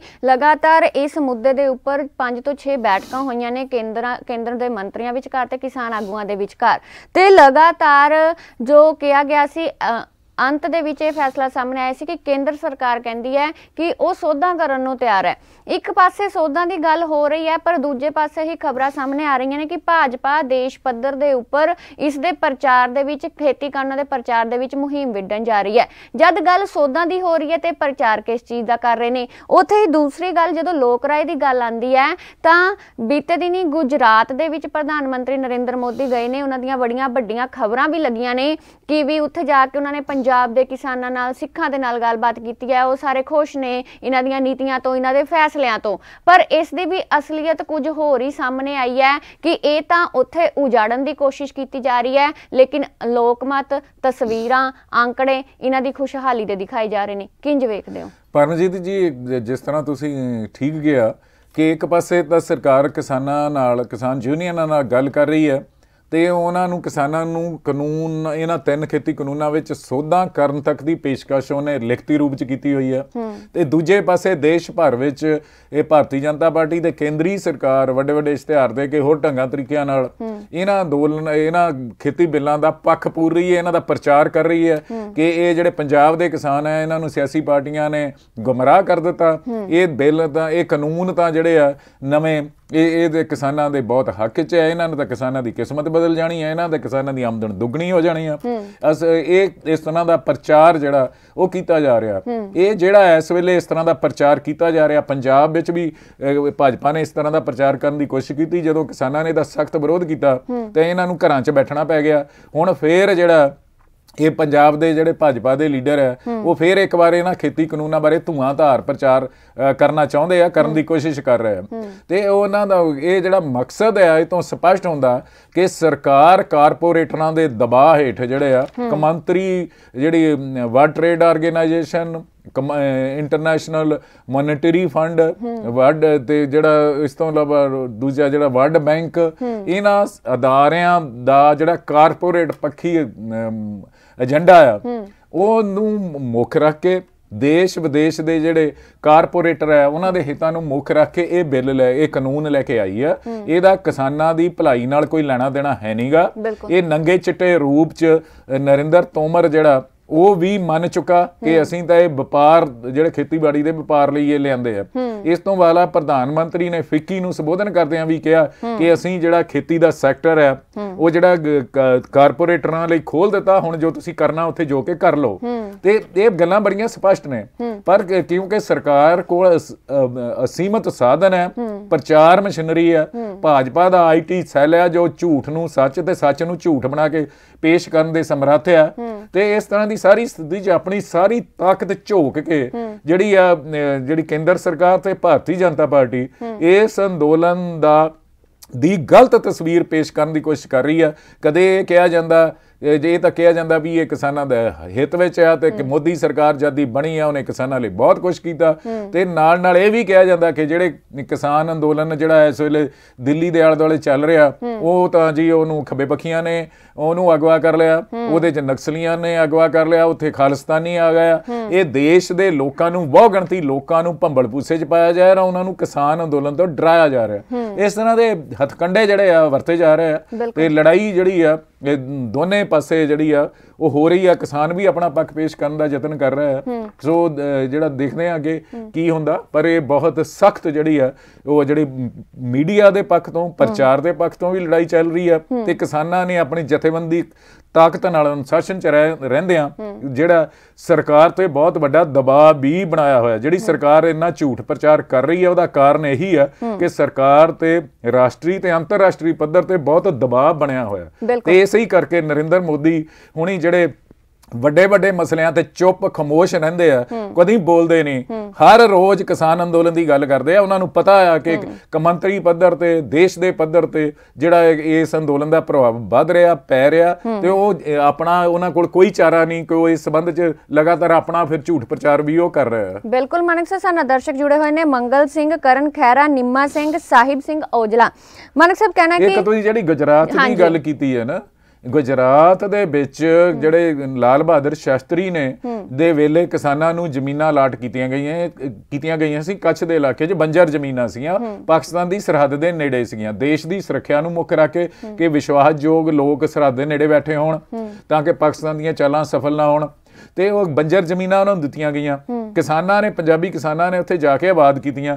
ਆਬਾਦ ਕਰਕੇ ਜਦੋਂ ਦੂਸਰਾ ਜਿਹੜੀਆਂ ਲਾਭਕਾਰੀ ਫਸਲਾਂ ਦੇਣ ਲੱਗ ਗਈਆਂ ਤਾਂ 2010 'ਚ ਇਹ ਜਦੋਂ ਨਰਿੰਦਰ ਮੋਦੀ ਗੁਜਰਾਤ ਦੇ ਮੁੱਖ ਮੰਤਰੀ ਸੀਗੇ ਉਸ ਸਮੇਂ ਉਹਨਾਂ ਜ਼ਮੀਨਾਂ ਤੋਂ ਨੂੰ ਸੀਜ਼ ਕਰਤਾ ਗਿਆ। ਸੀਜ਼ ਕਰਨ ਦਾ ਮਤਲਬ ਹੈ ਕਿ ਨਾ ਤਾਂ ਕਿਸਾਨ ਉਹਨਾਂ ਜ਼ਮੀਨਾਂ ਨੂੰ ਅੱਗੇ ਵੇਚ ਸਕਦੇ ਸੀ, ਨਾ ਜਿਹੜਾ ਉਹਨਾਂ ਜ਼ਮੀਨਾਂ ਤੇ ਕਰਜ਼ੇ ਲੈ ਸਕਦੇ ਸੀ, ਉਹ ਕਰ ਦਿੱਤਾ। ਇਹ ਕਿਸਾਨਾਂ ਨੂੰ ਵਿੰਗੇ ਟੇਢੇ ਢੰਗ ਨਾਲ ਉੱਥੋਂ ਉਜਾੜਨ ਦੀ ਕੋਸ਼ਿਸ਼ ਕੀਤੀ। ਕਿਸਾਨ ਜਿਹੜੇ ਆ ਹਾਈ ਕੋਰਟ 'ਚ ਚਲੇ ਗਏ, ਗੁਜਰਾਤ ਦੇ ਹਾਈ ਕੋਰਟ 'ਚ ਚਲੇ ਗਏ, ਉੱਥੋਂ ਕਿਸਾਨਾਂ ਦੇ ਹੱਕ 'ਚ ਫੈਸਲਾ ਹੋ ਗਿਆ। ਉਹ ਤੋਂ ਬਾਅਦ 20 ਕਿਸਾਨਾਂ ਪਰ ਹਮਲੇ ਕਰਕੇ ਹੋਰ ਢੰਗਾਂ ਤਰੀਕਿਆਂ ਨਾਲ ਉਹਨਾਂ ਨੂੰ ਡਰਾ ਧਮਕਾ ਕੇ ਉੱਥੋਂ ਉਜਾੜਨ ਦਾ ਭਾਜਪਾ ਦੀ ਜਿਹੜੀ ਉੱਥੇ ਦੀ ਸਰਕਾਰ ਆ ਉਹਨੇ ਯਤਨ ਕੀਤੇ। ਤੇ ਉਹ ਫਿਰ ਜਦੋਂ ਹਾਈ ਕੋਰਟ 'ਚ ਕਿਸਾਨਾਂ ਦੀ ਜਿੱਤ ਹੋ ਗਈ ਤਾਂ ਉਹਨੂੰ ਹੁਣ ਗੁਜਰਾਤ ਦੀ ਸਰਕਾਰ ਨੇ ਸੁਪਰੀਮ ਕੋਰਟ 'ਚ ਅਪੀਲ ਕੀਤੀ ਹੋਈ ਹੈ। ਤੇ ਇਸੇ ਹੀ ਸਮੇਂ ਦੌਰਾਨ ਉੱਥੇ ਕਿਸਾਨਾਂ ਤੇ ਹਮਲੇ ਕਰਕੇ ਹੋਰ ਢੰਗ ਤਰੀਕੇ ਨਾਲ ਭੈਭੀਤ ਕਰਕੇ ਕਿਸਾਨਾਂ ਨੂੰ ਉੱਥੋਂ ਉਜਾੜਨ ਦਾ ਯਤਨ ਕੀਤਾ ਜਾ ਰਿਹਾ। ਇਹ ਭਾਰਤੀ ਜਨਤਾ ਪਾਰਟੀ, ਇਹ ਦੇਸ਼ ਦੇ ਪ੍ਰਧਾਨ ਮੰਤਰੀ ਨਰਿੰਦਰ ਮੋਦੀ ਜਿਹੜੇ ਆਪਣੇ ਆਪ ਨੂੰ ਕਿਸਾਨਾਂ ਦੇ ਸਭ ਤੋਂ ਵੱਧ ਹਮਦਰਦ ਦੱਸ ਰਹੇ ਆ, ਜਿਹੜੇ ਇਹ ਕਹਿ ਰਹੇ ਆ ਕਿ ਨਵੇਂ ਖੇਤੀ ਕਾਨੂੰਨ ਅਸੀਂ 2022 'ਚ ਕਿਸਾਨਾਂ ਦੀ ਆਮਦਨ ਦੁੱਗਣੀ ਕਰਨ ਲਈ ਲਿਆਂਦੇ ਆ, ਇਹਨਾਂ ਦੀ ਪਾਰਟੀ। ਤੇ ਜਦੋਂ ਇਹ ਖੁਦ ਜਿਹੜਾ ਗੁਜਰਾਤ ਦੇ ਮੁੱਖ ਮੰਤਰੀ ਸੀਗੇ ਤੇ ਉੱਥੋਂ ਗੁਜਰਾਤ 'ਚ ਵਸੇ ਹੋਏ ਪੰਜਾਬੀ ਕਿਸਾਨਾਂ ਨੂੰ ਉਜਾੜਨ ਲਈ ਇਹਨਾਂ ਨੇ ਪੂਰਾ ਜ਼ੋਰ ਲਾਇਆ। ਤੇ ਇਸ ਵੇਲੇ ਵੀ ਉੱਥੇ ਜਾ ਕੇ 4 ਭਾਜਪਾ ਪੱਖੀ ਕਿਸਾਨਾਂ ਨਾਲ ਮੀਟਿੰਗਾਂ ਕਰਾ ਕੇ ਉਹਨਾਂ ਦੇ ਵਿੱਚ ਬਹਿ ਕੇ ਇਸ ਤਰ੍ਹਾਂ ਦਾ ਸੰਦੇਸ਼ ਦੇਣ ਦਾ ਯਤਨ ਕੀਤਾ ਕਿ ਇਹ ਨਰਿੰਦਰ ਮੋਦੀ ਸਰਕਾਰ ਜਿਹੜੀ ਆ ਉਹ ਕਿਸਾਨਾਂ ਲਈ ਬਹੁਤ ਕੁਝ ਕਰ ਰਹੀ ਆ ਤੇ ਕਿਸਾਨ ਉਹ ਤਾਂ ਬਹੁਤ ਖੁਸ਼ ਆ। ਤੇ ਇਸ ਖਬਰ ਦਾ ਸੱਚ ਇਹ ਸਾਹਮਣੇ ਆਇਆ ਕਿ ਜਿਹੜੇ ਕਿਸਾਨ ਉੱਥੇ ਆਪਣੀਆਂ ਜ਼ਮੀਨਾਂ ਦੇ ਜਾੜੇ ਵਿਰੁੱਧ ਲੜ ਰਹੇ ਆ ਉਹਨਾਂ ਨੂੰ ਇਹ ਪ੍ਰਧਾਨ ਮੰਤਰੀ ਨੇ ਬੁਲਾਇਆ ਹੀ ਨਹੀਂ। ਤੇ ਉਹ ਸਰਕਾਰ ਦਾ, ਗੁਜਰਾਤ ਸਰਕਾਰ ਦਾ ਵਤੀਰਾ ਉੱਥੇ ਕਿਸਾਨਾਂ ਵਿਰੋਧੀ ਆ, ਜਿਹੜੇ ਪੰਜਾਬੀ ਕਿਸਾਨ ਆ ਉਹਨਾਂ ਦੇ ਵਿਰੁੱਧ ਆ। ਤੇ ਸੁਪਰੀਮ ਕੋਰਟ ਚੋਂ ਅਪੀਲ ਵੀ ਵਾਪਸ ਲੈਣ ਲਈ ਤਿਆਰ ਨਹੀਂ ਹੈਗੇ। ਤੇ ਦੂਜੇ ਪਾਸੇ ਇਹ ਵਿਖਾਵਾ ਕੀਤਾ ਜਾ ਰਿਹਾ ਕਿ ਭਾਰਤੀ ਜਨਤਾ ਪਾਰਟੀ ਤੇ ਪ੍ਰਧਾਨ ਮੰਤਰੀ ਸ਼੍ਰੀ ਨਰਿੰਦਰ ਮੋਦੀ ਨੂੰ ਕਿਸਾਨਾਂ ਦੀ ਬਹੁਤ ਚਿੰਤਾ ਆ ਤੇ ਉਹ ਕਿਸਾਨਾਂ ਲਈ ਬਹੁਤ ਕੁਝ ਕਰ ਰਿਹਾ। ਇਹ ਤੋਂ ਵੱਡਾ ਕੋਈ ਝੂਠ ਜਿਹੜਾ ਕੋਈ ਹੋਰ ਹੋ ਨਹੀਂ ਸਕਦਾ। ਜੀ ਬਿਲਕੁਲ ਮਾਨਕ ਸਾਹਿਬ, ਇਹੀ ਗੱਲਾਂ ਕਾਰਨ ਬੇਵਿਸ਼ਵਾਸੀ ਹੈ ਜੋ ਕਿਸਾਨਾਂ ਦੇ ਵਿੱਚ ਪੈਦਾ ਹੋ ਰਹੀ ਹੈ, ਕਿਉਂਕਿ ਦਰਸ਼ਕ ਜੁੜੇ ਹੋਏ ਨੇ। ਉਹਨਾਂ ਦਾ ਕਹਿਣਾ ਹੈ ਕਿ ਇੱਕ ਪਾਸੇ ਗੁਜਰਾਤ ਦੇ ਵਿੱਚ ਭਾਜਪਾ ਪੱਖੀ ਕਿਸਾਨਾਂ ਦੇ ਨਾਲ ਮੁਲਾਕਾਤ ਕਰਕੇ ਵਿਖਾਇਆ ਜਾ ਰਿਹਾ ਕਿ ਕਿਸਾਨ ਖੁਸ਼ ਨੇ, ਦੂਜੇ ਪਾਸੇ ਕਿਸਾਨ ਖੁਦ ਉਹਨਾਂ ਨੂੰ ਮਿਲਣ ਦੇ ਲਈ, ਖੁਦ ਆਪਣੀਆਂ ਮੰਗਾਂ ਦੇ ਲਈ ਦਿੱਲੀ ਦੇ ਬਾਰਡਰਾਂ ਦੇ ਉੱਪਰ, ਸਰਹੱਦਾਂ ਦੇ ਉੱਪਰ ਬੈਠੇ ਹੋਏ ਨੇ। ਕੋਈ ਉੱਥੇ ਉਹਨਾਂ ਨੂੰ ਪ੍ਰਧਾਨ ਮੰਤਰੀ ਕੋਲ ਟਾਈਮ ਨਹੀਂ ਹੈ ਉਹਨਾਂ ਨੂੰ ਮਿਲਣ ਦਾ। ਬਿਲਕੁਲ, ਉਹ ਉੱਥੇ ਆਪਣੇ ਪਹਿਲਾਂ ਤਾਂ ਆਪਣੇ ਅਫਸਰਸ਼ਾਹੀ ਨੂੰ ਭੇਜਦੇ ਰਹੇ, ਜਿਹੜੀਆਂ 5 ਗੱਲਬਾਤ ਦੇ ਦੌਰ ਹੋਏ ਆ, ਫਿਰ ਮਜਬੂਰੀ ਬਸ ਮੰਤਰੀਆਂ ਨੂੰ ਭੇਜਿਆ। ਤੇ ਉਹ ਤੋਂ ਬਾਅਦ ਮੰਤਰੀ ਉਹ ਸਾਰੇ ਕੁਝ ਬਿੱਲਾਂ, ਜਿਹੜੇ ਨਵੇਂ ਖੇਤੀ ਕਾਨੂੰਨ ਆ, ਇਹਨਾਂ ਦੇ ਜਿਹੜੇ ਆਪਣਾ ਪੱਖ ਜਿਹੜਾ ਸਰਕਾਰ ਦਾ ਉਹੀ ਦੱਸਦੇ ਰਹੇ ਆ। ਤੇ ਪ੍ਰਧਾਨ ਮੰਤਰੀ ਕੋ ਤਾਂ ਮਨ ਦੀ ਬਾਤ ਰੇਡੀਓ ਤੇ ਕਰਦੇ ਆ, ਜਿਹੜੇ ਦਿੱਲੀ ਦੇ ਨੇੜੇ ਕਿਸਾਨ ਬੈਠੇ ਆ ਉਹਨਾਂ ਕੋਲ ਮਿਲਣ ਲਈ ਪ੍ਰਧਾਨ ਮੰਤਰੀ ਕੋਲ ਟਾਈਮ ਨਹੀਂ ਹੈਗਾ। ਜੀ ਬਿਲਕੁਲ। ਸੋ ਲਗਾਤਾਰ ਉਹਨਾਂ ਦੇ ਦੌਰੇ ਦੂਜੇ ਪ੍ਰਦੇਸ਼ਾਂ ਦੇ, ਦੂਜੇ ਰਾਜਾਂ ਦੇ ਜਾਂ ਵਰਚੁਅਲ ਮੀਟਿੰਗਸ ਹੋ ਰਹੀਆਂ ਨੇ, ਪਰ ਕਿਸਾਨਾਂ ਦੇ ਲਈ ਉਹਨਾਂ ਦੇ ਕੋਲੋਂ ਕੋਈ ਵੀ ਸਮਾਂ ਕੱਢਿਆ ਨਹੀਂ ਜਾ ਰਿਹਾ। ਜਿਹੜੇ ਆਪਣੇ ਹੱਕਾਂ ਦੀ ਗੱਲ ਕਰਨ ਆਏ ਨੇ, ਜੋ ਭਾਜਪਾ ਪੱਖੀ ਗੱਲ ਕਰਦੇ ਨੇ, ਜੋ ਕਿਸਾਨ ਖੇਤੀ ਬਿੱਲਾਂ ਦੇ ਪੱਖ 'ਚ ਗੱਲ ਕਰਦੇ ਨੇ, ਉਹਨਾਂ ਦੇ ਨਾਲ ਬੈਠਕਾਂ ਵੀ ਹੁੰਦੀਆਂ ਨੇ, ਉਹਨਾਂ ਦੇ ਨਾਲ ਤਸਵੀਰਾਂ ਵੀ ਸਾਹਮਣੇ ਆਉਂਦੀਆਂ ਨੇ। ਉੱਥੇ ਹੀ ਇਸ ਸਭ ਨੇ ਇੰਨੀ ਬੇਵਿਸ਼ਵਾਸੀ ਪੈਦਾ ਕੀਤੀ ਹੋਈ ਹੈ ਕਿ ਕਿਸਾਨ ਹੁਣ ਇਹਨਾਂ ਦੀ ਜੋ ਜ਼ੁਬਾਨ ਕਲਾਮੀ ਦੇ ਉੱਪਰ ਵਿਸ਼ਵਾਸ ਨਹੀਂ ਕਰਦੇ। ਉੱਥੇ ਹੀ ਉੱਗੇ ਅਰਥ ਸ਼ਾਸਤਰੀ ਤੇ ਮਾਹਿਰ ਨੇ ਜੋ ਪੀ ਸਾਈਨਾਥ, ਉਹਨਾਂ ਦਾ ਕਹਿਣਾ ਹੈ ਕਿ ਭਾਜਪਾ ਸਰਕਾਰ ਨੇ ਕਿਸਾਨਾਂ ਦੇ ਨਾਲ ਕਈ ਵਾਰ ਵਾਅਦੇ ਕੀਤੇ ਹੈ ਤੇ ਕਈ ਵਾਰ ਮੁੱਕਰੀ ਹੈ, ਤੇ ਕਿਸਾਨ ਵਿਸ਼ਵਾਸ ਕਿਉਂ ਕਰਨ। ਫਿਰ ਇਸ ਮਸਲੇ ਨੂੰ ਤੁਸੀਂ ਕਿੰਜ ਵੇਖਦੇ ਹੋ ਕਿ ਇਸ ਤੋਂ ਬਾਅਦ ਵੀ ਕੀ ਕਰਨਾ ਚਾਹੀਦਾ ਕਿਸਾਨਾਂ ਨੂੰ? ਇਹ ਪਰਮਜੀਤ ਜੀ ਜਿਹੜੇ ਪੀ ਸਾਈਨਾਥ ਹੈ ਨਾ, ਉਹ ਦੇਸ਼ ਦੇ ਬੜੇ ਉੱਘੇ ਪੱਤਰਕਾਰ ਹੈ। ਉਹਨਾਂ ਨੇ ਕਿਸਾਨਾਂ ਦੇ ਮਸਲਿਆਂ ਤੇ ਬੜੀ ਖੋਜ ਕੀਤੀ ਹੋਈ ਹੈ। ਉਹ ਲਗਾਤਾਰ ਇਹ ਤੇ ਲਿਖਦੇ ਆ, ਬੋਲਦੇ ਆ ਦੇਸ਼ ਭਰ ਵਿੱਚ, ਤੇ ਬਹੁਤ ਹੀ ਵਕਾਰ ਰੱਖਣ ਵਾਲੇ ਜਿਹੜੇ ਆ ਉਹ ਪੱਤਰਕਾਰ ਹੈ। ਤੇ ਉਹਨਾਂ ਨੇ ਜਿਹੜਾ ਇਹ ਕਿਹਾ, ਇੱਕ ਬਿਆਨ ਜਾਰੀ ਕਰਕੇ, ਪਿਛਲੇ ਦਿਨੀ ਉਹਨਾਂ ਦੀਆਂ ਕੁਝ ਇੰਟਰਵਿਊਜ਼ ਵੀ ਇੱਧਰ ਉੱਧਰ ਛਪੀਆਂ, ਉਹਦੇ 'ਚ ਕਿਹਾ ਕਿ ਇਹਨਾਂ ਨੇ 2014 'ਚ ਜਿਹੜੀ ਨਰਿੰਦਰ ਮੋਦੀ ਦੀ ਸਰਕਾਰ ਬਣੀ ਸੀ, ਉਸ ਵੇਲੇ ਇਸ ਸਰਕਾਰ ਨੇ ਇਹ ਕਿਹਾ ਸੀ ਕਿ ਅਸੀਂ ਸਵਾਮੀਨਾਥਨ ਕਮਿਸ਼ਨ ਦੀ ਰਿਪੋਰਟ ਲਾਗੂ ਕਰਾਂਗੇ, ਹੂ-ਬਹੂ ਲਾਗੂ ਕਰਾਂਗੇ। ਤੇ ਇਸ ਕਰਕੇ ਪੀ ਸਾਈਨਾਥ ਨੇ ਕਿਹਾ ਕਿ ਕਿਸਾਨਾਂ ਨੇ ਵੱਡੀ ਪੱਧਰ ਤੇ ਨਰਿੰਦਰ ਮੋਦੀ ਦੀ ਸਰਕਾਰ, ਨਰਿੰਦਰ ਮੋਦੀ ਨੂੰ ਵੋਟਾਂ ਪਾਈਆਂ ਭਾਜਪਾ ਦੀ ਸਰਕਾਰ ਬਣਾਉਣ ਲਈ। ਉਹ ਤੋਂ ਬਾਅਦ ਜਦੋਂ ਸਰਕਾਰ ਬਣ ਗਈ ਤੇ ਸੁਪਰੀਮ ਕੋਰਟ ਦੇ ਵਿੱਚ ਜਦੋਂ ਕੋਈ ਰਿਟ ਦਾਖਲ ਹੋਈ ਕਿ ਸਰਕਾਰ ਸਵਾਮੀਨਾਥਨ ਕਮਿਸ਼ਨ ਦੀ ਰਿਪੋਰਟ ਲਾਗੂ ਕਰੇ, ਤਾਂ ਭਾਜਪਾ ਦੀ, ਨਰਿੰਦਰ ਮੋਦੀ ਦੀ ਅਗਵਾਈ ਵਾਲੀ ਸਰਕਾਰ ਨੇ ਆਪਣਾ ਹਲਫੀਆ ਬਿਆਨ ਜਾਰੀ ਕੀਤਾ ਕਿ ਅਸੀਂ ਇਹ ਰਿਪੋਰਟ ਨਹੀਂ ਲਾਗੂ ਕਰ ਸਕਦੇ, ਇਹਦੇ ਨਾਲ ਜਿਹੜਾ ਬਾਜ਼ਾਰ ਜਿਹੜਾ ਵਿਗੜ ਜਾਏਗਾ, ਖੁਰਾਕੀ ਵਸਤਾਂ ਦਾ ਬਾਜ਼ਾਰ ਵਿਗੜ ਜਾਏਗਾ ਇਹਦੇ ਨਾਲ। ਅੱਛਾ, ਇਹ ਕਹਿਣ ਦਾ ਭਾਵ ਇਹ ਨਾ ਮਹਿੰਗਾਈ ਵੱਧ ਜਾਊਗੀ ਜਾਂ ਇਦਾਂ ਦੀਆਂ ਗੱਲਾਂ ਕੋਈ। ਉਹ ਤੋਂ ਬਾਅਦ ਫਿਰ ਇਹ ਜਦੋਂ ਦੇਸ਼ 'ਚ ਮੰਗ ਉੱਠਦੀ ਰਹੀ ਕਿ ਜਿਹੜਾ ਸਵਾਮੀਨਾਥਨ ਕਮਿਸ਼ਨ ਦੀ ਰਿਪੋਰਟ ਹੈ ਲਾਗੂ ਕਰੋ, ਤੇ ਫਿਰ ਇਹਨਾਂ ਨੇ ਉਹਨੂੰ ਜਿਹੜੀ ਅੱਧੀ ਅਧੂਰੀ ਰਿਪੋਰਟ ਲਾਗੂ ਕਰਕੇ ਜਿਹੜਾ ਆਪਣਾ ਹੀ ਜੋ ਸਵਾਮੀਨਾਥਨ ਨੇ ਕਿਹਾ ਸੀਗਾ ਵੀ ਹਰ ਤਰ੍ਹਾਂ ਦੀਆਂ ਲਾਗਤਾਂ ਮਿੱਥ ਕੇ ਕਿਸਾਨਾਂ ਦੀਆਂ ਫਿਰ ਭਾਅ ਨਿਸ਼ਚਿਤ ਕਰੋ, ਉਹਦੇ ਚੋਂ ਕੁਝ ਚੀਜ਼ਾਂ ਸ਼ਾਮਲ ਕਰਕੇ ਕੁਝ ਚੀਜ਼ਾਂ ਨਾ ਸ਼ਾਮਲ ਕਰਕੇ ਜਿਹੜੀ ਸਵਾਮੀਨਾਥਨ ਕਮਿਸ਼ਨ ਦੀ ਰਿਪੋਰਟ ਦੀ ਭੰਨ ਤੋੜ ਕਰਕੇ ਉਹਨੂੰ ਇਹਨਾਂ ਨੇ ਲਾਗੂ ਕਰਨ ਦਾ ਦਾਅਵਾ ਕਰ ਦਿੱਤਾ ਤੇ ਫਿਰ ਪ੍ਰਚਾਰ ਕੀਤਾ ਤੇ ਅਸੀਂ ਤਾਂ ਸਵਾਮੀਨਾਥਨ ਕਮਿਸ਼ਨ ਦੀ ਰਿਪੋਰਟ ਲਾਗੂ ਕਰ ਦਿੱਤੀ। ਇਹਨਾਂ ਦੋ ਘਟਨਾਵਾਂ ਤੋਂ ਬਾਅਦ ਜਿਹੜਾ ਪੀ ਸਾਈਨਾਥ ਹੋਗੇ ਪੱਤਰਕਾਰ ਆ ਉਹ ਮਹਿਸੂਸ ਕਰਦੇ ਆ ਕਿ ਭਾਜਪਾ ਨੇ ਬਾਰ-ਬਾਰ ਕਿਸਾਨਾਂ ਨੂੰ ਧੋਖਾ ਦਿੱਤਾ ਤੇ ਇਹਦੇ ਤੇ ਵਿਸ਼ਵਾਸ ਨਹੀਂ ਕੀਤਾ ਜਾ ਸਕਦਾ। ਇਹ ਗੱਲ ਉਹਨਾਂ ਨੇ ਕਹੀ ਹੈ। ਜੀ ਮਾਨਕ ਸਾਹਿਬ, ਭਾਜਪਾ ਦੇ ਧੋਖੇ ਦੀ ਗੱਲ ਕੀਤੀ ਜਾਵੇ ਤਾਂ ਭਾਜਪਾ ਵਾਲੇ ਵੀ ਕਹਿੰਦੇ ਨੇ ਕਿ ਸਾਡੇ ਨਾਲ ਵੀ ਧੋਖਾ ਹੋਇਆ, ਸਾਡੀ ਵੀ ਪਿੱਠ ਤੇ ਛੁਰਾ ਮਾਰਿਆ ਗਿਆ। ਗੱਲ ਕਰਦੇ ਆ ਇਸ ਮਸਲੇ ਦੇ ਉੱਪਰ ਸਿਆਸਤ ਦੀ, ਕਿਉਂਕਿ ਇਸ ਕਿਸਾਨੀ ਅੰਦੋਲਨ ਦੇ ਹੱਕ ਦੇ ਵਿੱਚ ਜਦੋਂ ਅਕਾਲੀ ਦਲ ਦੇ ਵੱਲੋਂ ਭਾਜਪਾ ਦੇ ਨਾਲ ਗੱਠਜੋੜ ਤੋੜਨ ਦੀ ਚੇਤਾਵਨੀ ਦਿੱਤੀ ਗਈ ਸੀ ਤੇ ਉਹਨਾਂ ਨੇ ਫਿਕਰ ਨਾ ਕਰਦਿਆਂ ਹੋਇਆ ਖੁੱਲੇ ਦਿਲ ਦੇ ਨਾਲ ਗੱਠਜੋੜ ਨੂੰ ਤੋੜ ਦਿੱਤਾ ਗਿਆ ਸੀ। ਹੁਣ ਜੋ ਰਾਜ ਸਭਾ ਮੈਂਬਰ ਭਾਜਪਾ ਦੇ ਨੇ ਸ਼ਵੇਤ ਮਲਿਕ, ਉਹਨਾਂ ਦਾ ਕਹਿਣਾ ਕਿ ਅਕਾਲੀ ਦਲ ਨੇ ਭਾਜਪਾ ਦੀ ਪਿੱਠ ਦੇ ਵਿੱਚ ਛੁਰਾ ਮਾਰਿਆ। ਕਿੰਜ ਵੇਖਦੇ ਹੋ? ਦੇਖੋ, ਗੱਲ ਇਹ ਹੈ ਜੀ ਕਿ ਇਹਨਾਂ ਦਾ ਲੰਮੇ ਸਮੇਂ ਤੱਕ ਗੱਠਜੋੜ ਰਿਹਾ ਭਾਜਪਾ ਦਾ ਤੇ ਅਕਾਲੀ ਦਲ ਦਾ।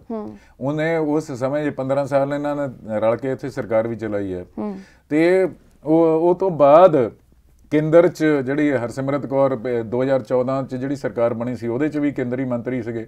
2019 'ਚ ਵੀ ਇਹ ਕੇਂਦਰੀ ਮੰਤਰੀ ਬਣੇ ਤੇ ਹੁਣ ਭਾਵੇਂ ਉਹਨੇ ਅਸਤੀਫਾ ਦੇ ਦਿੱਤਾ।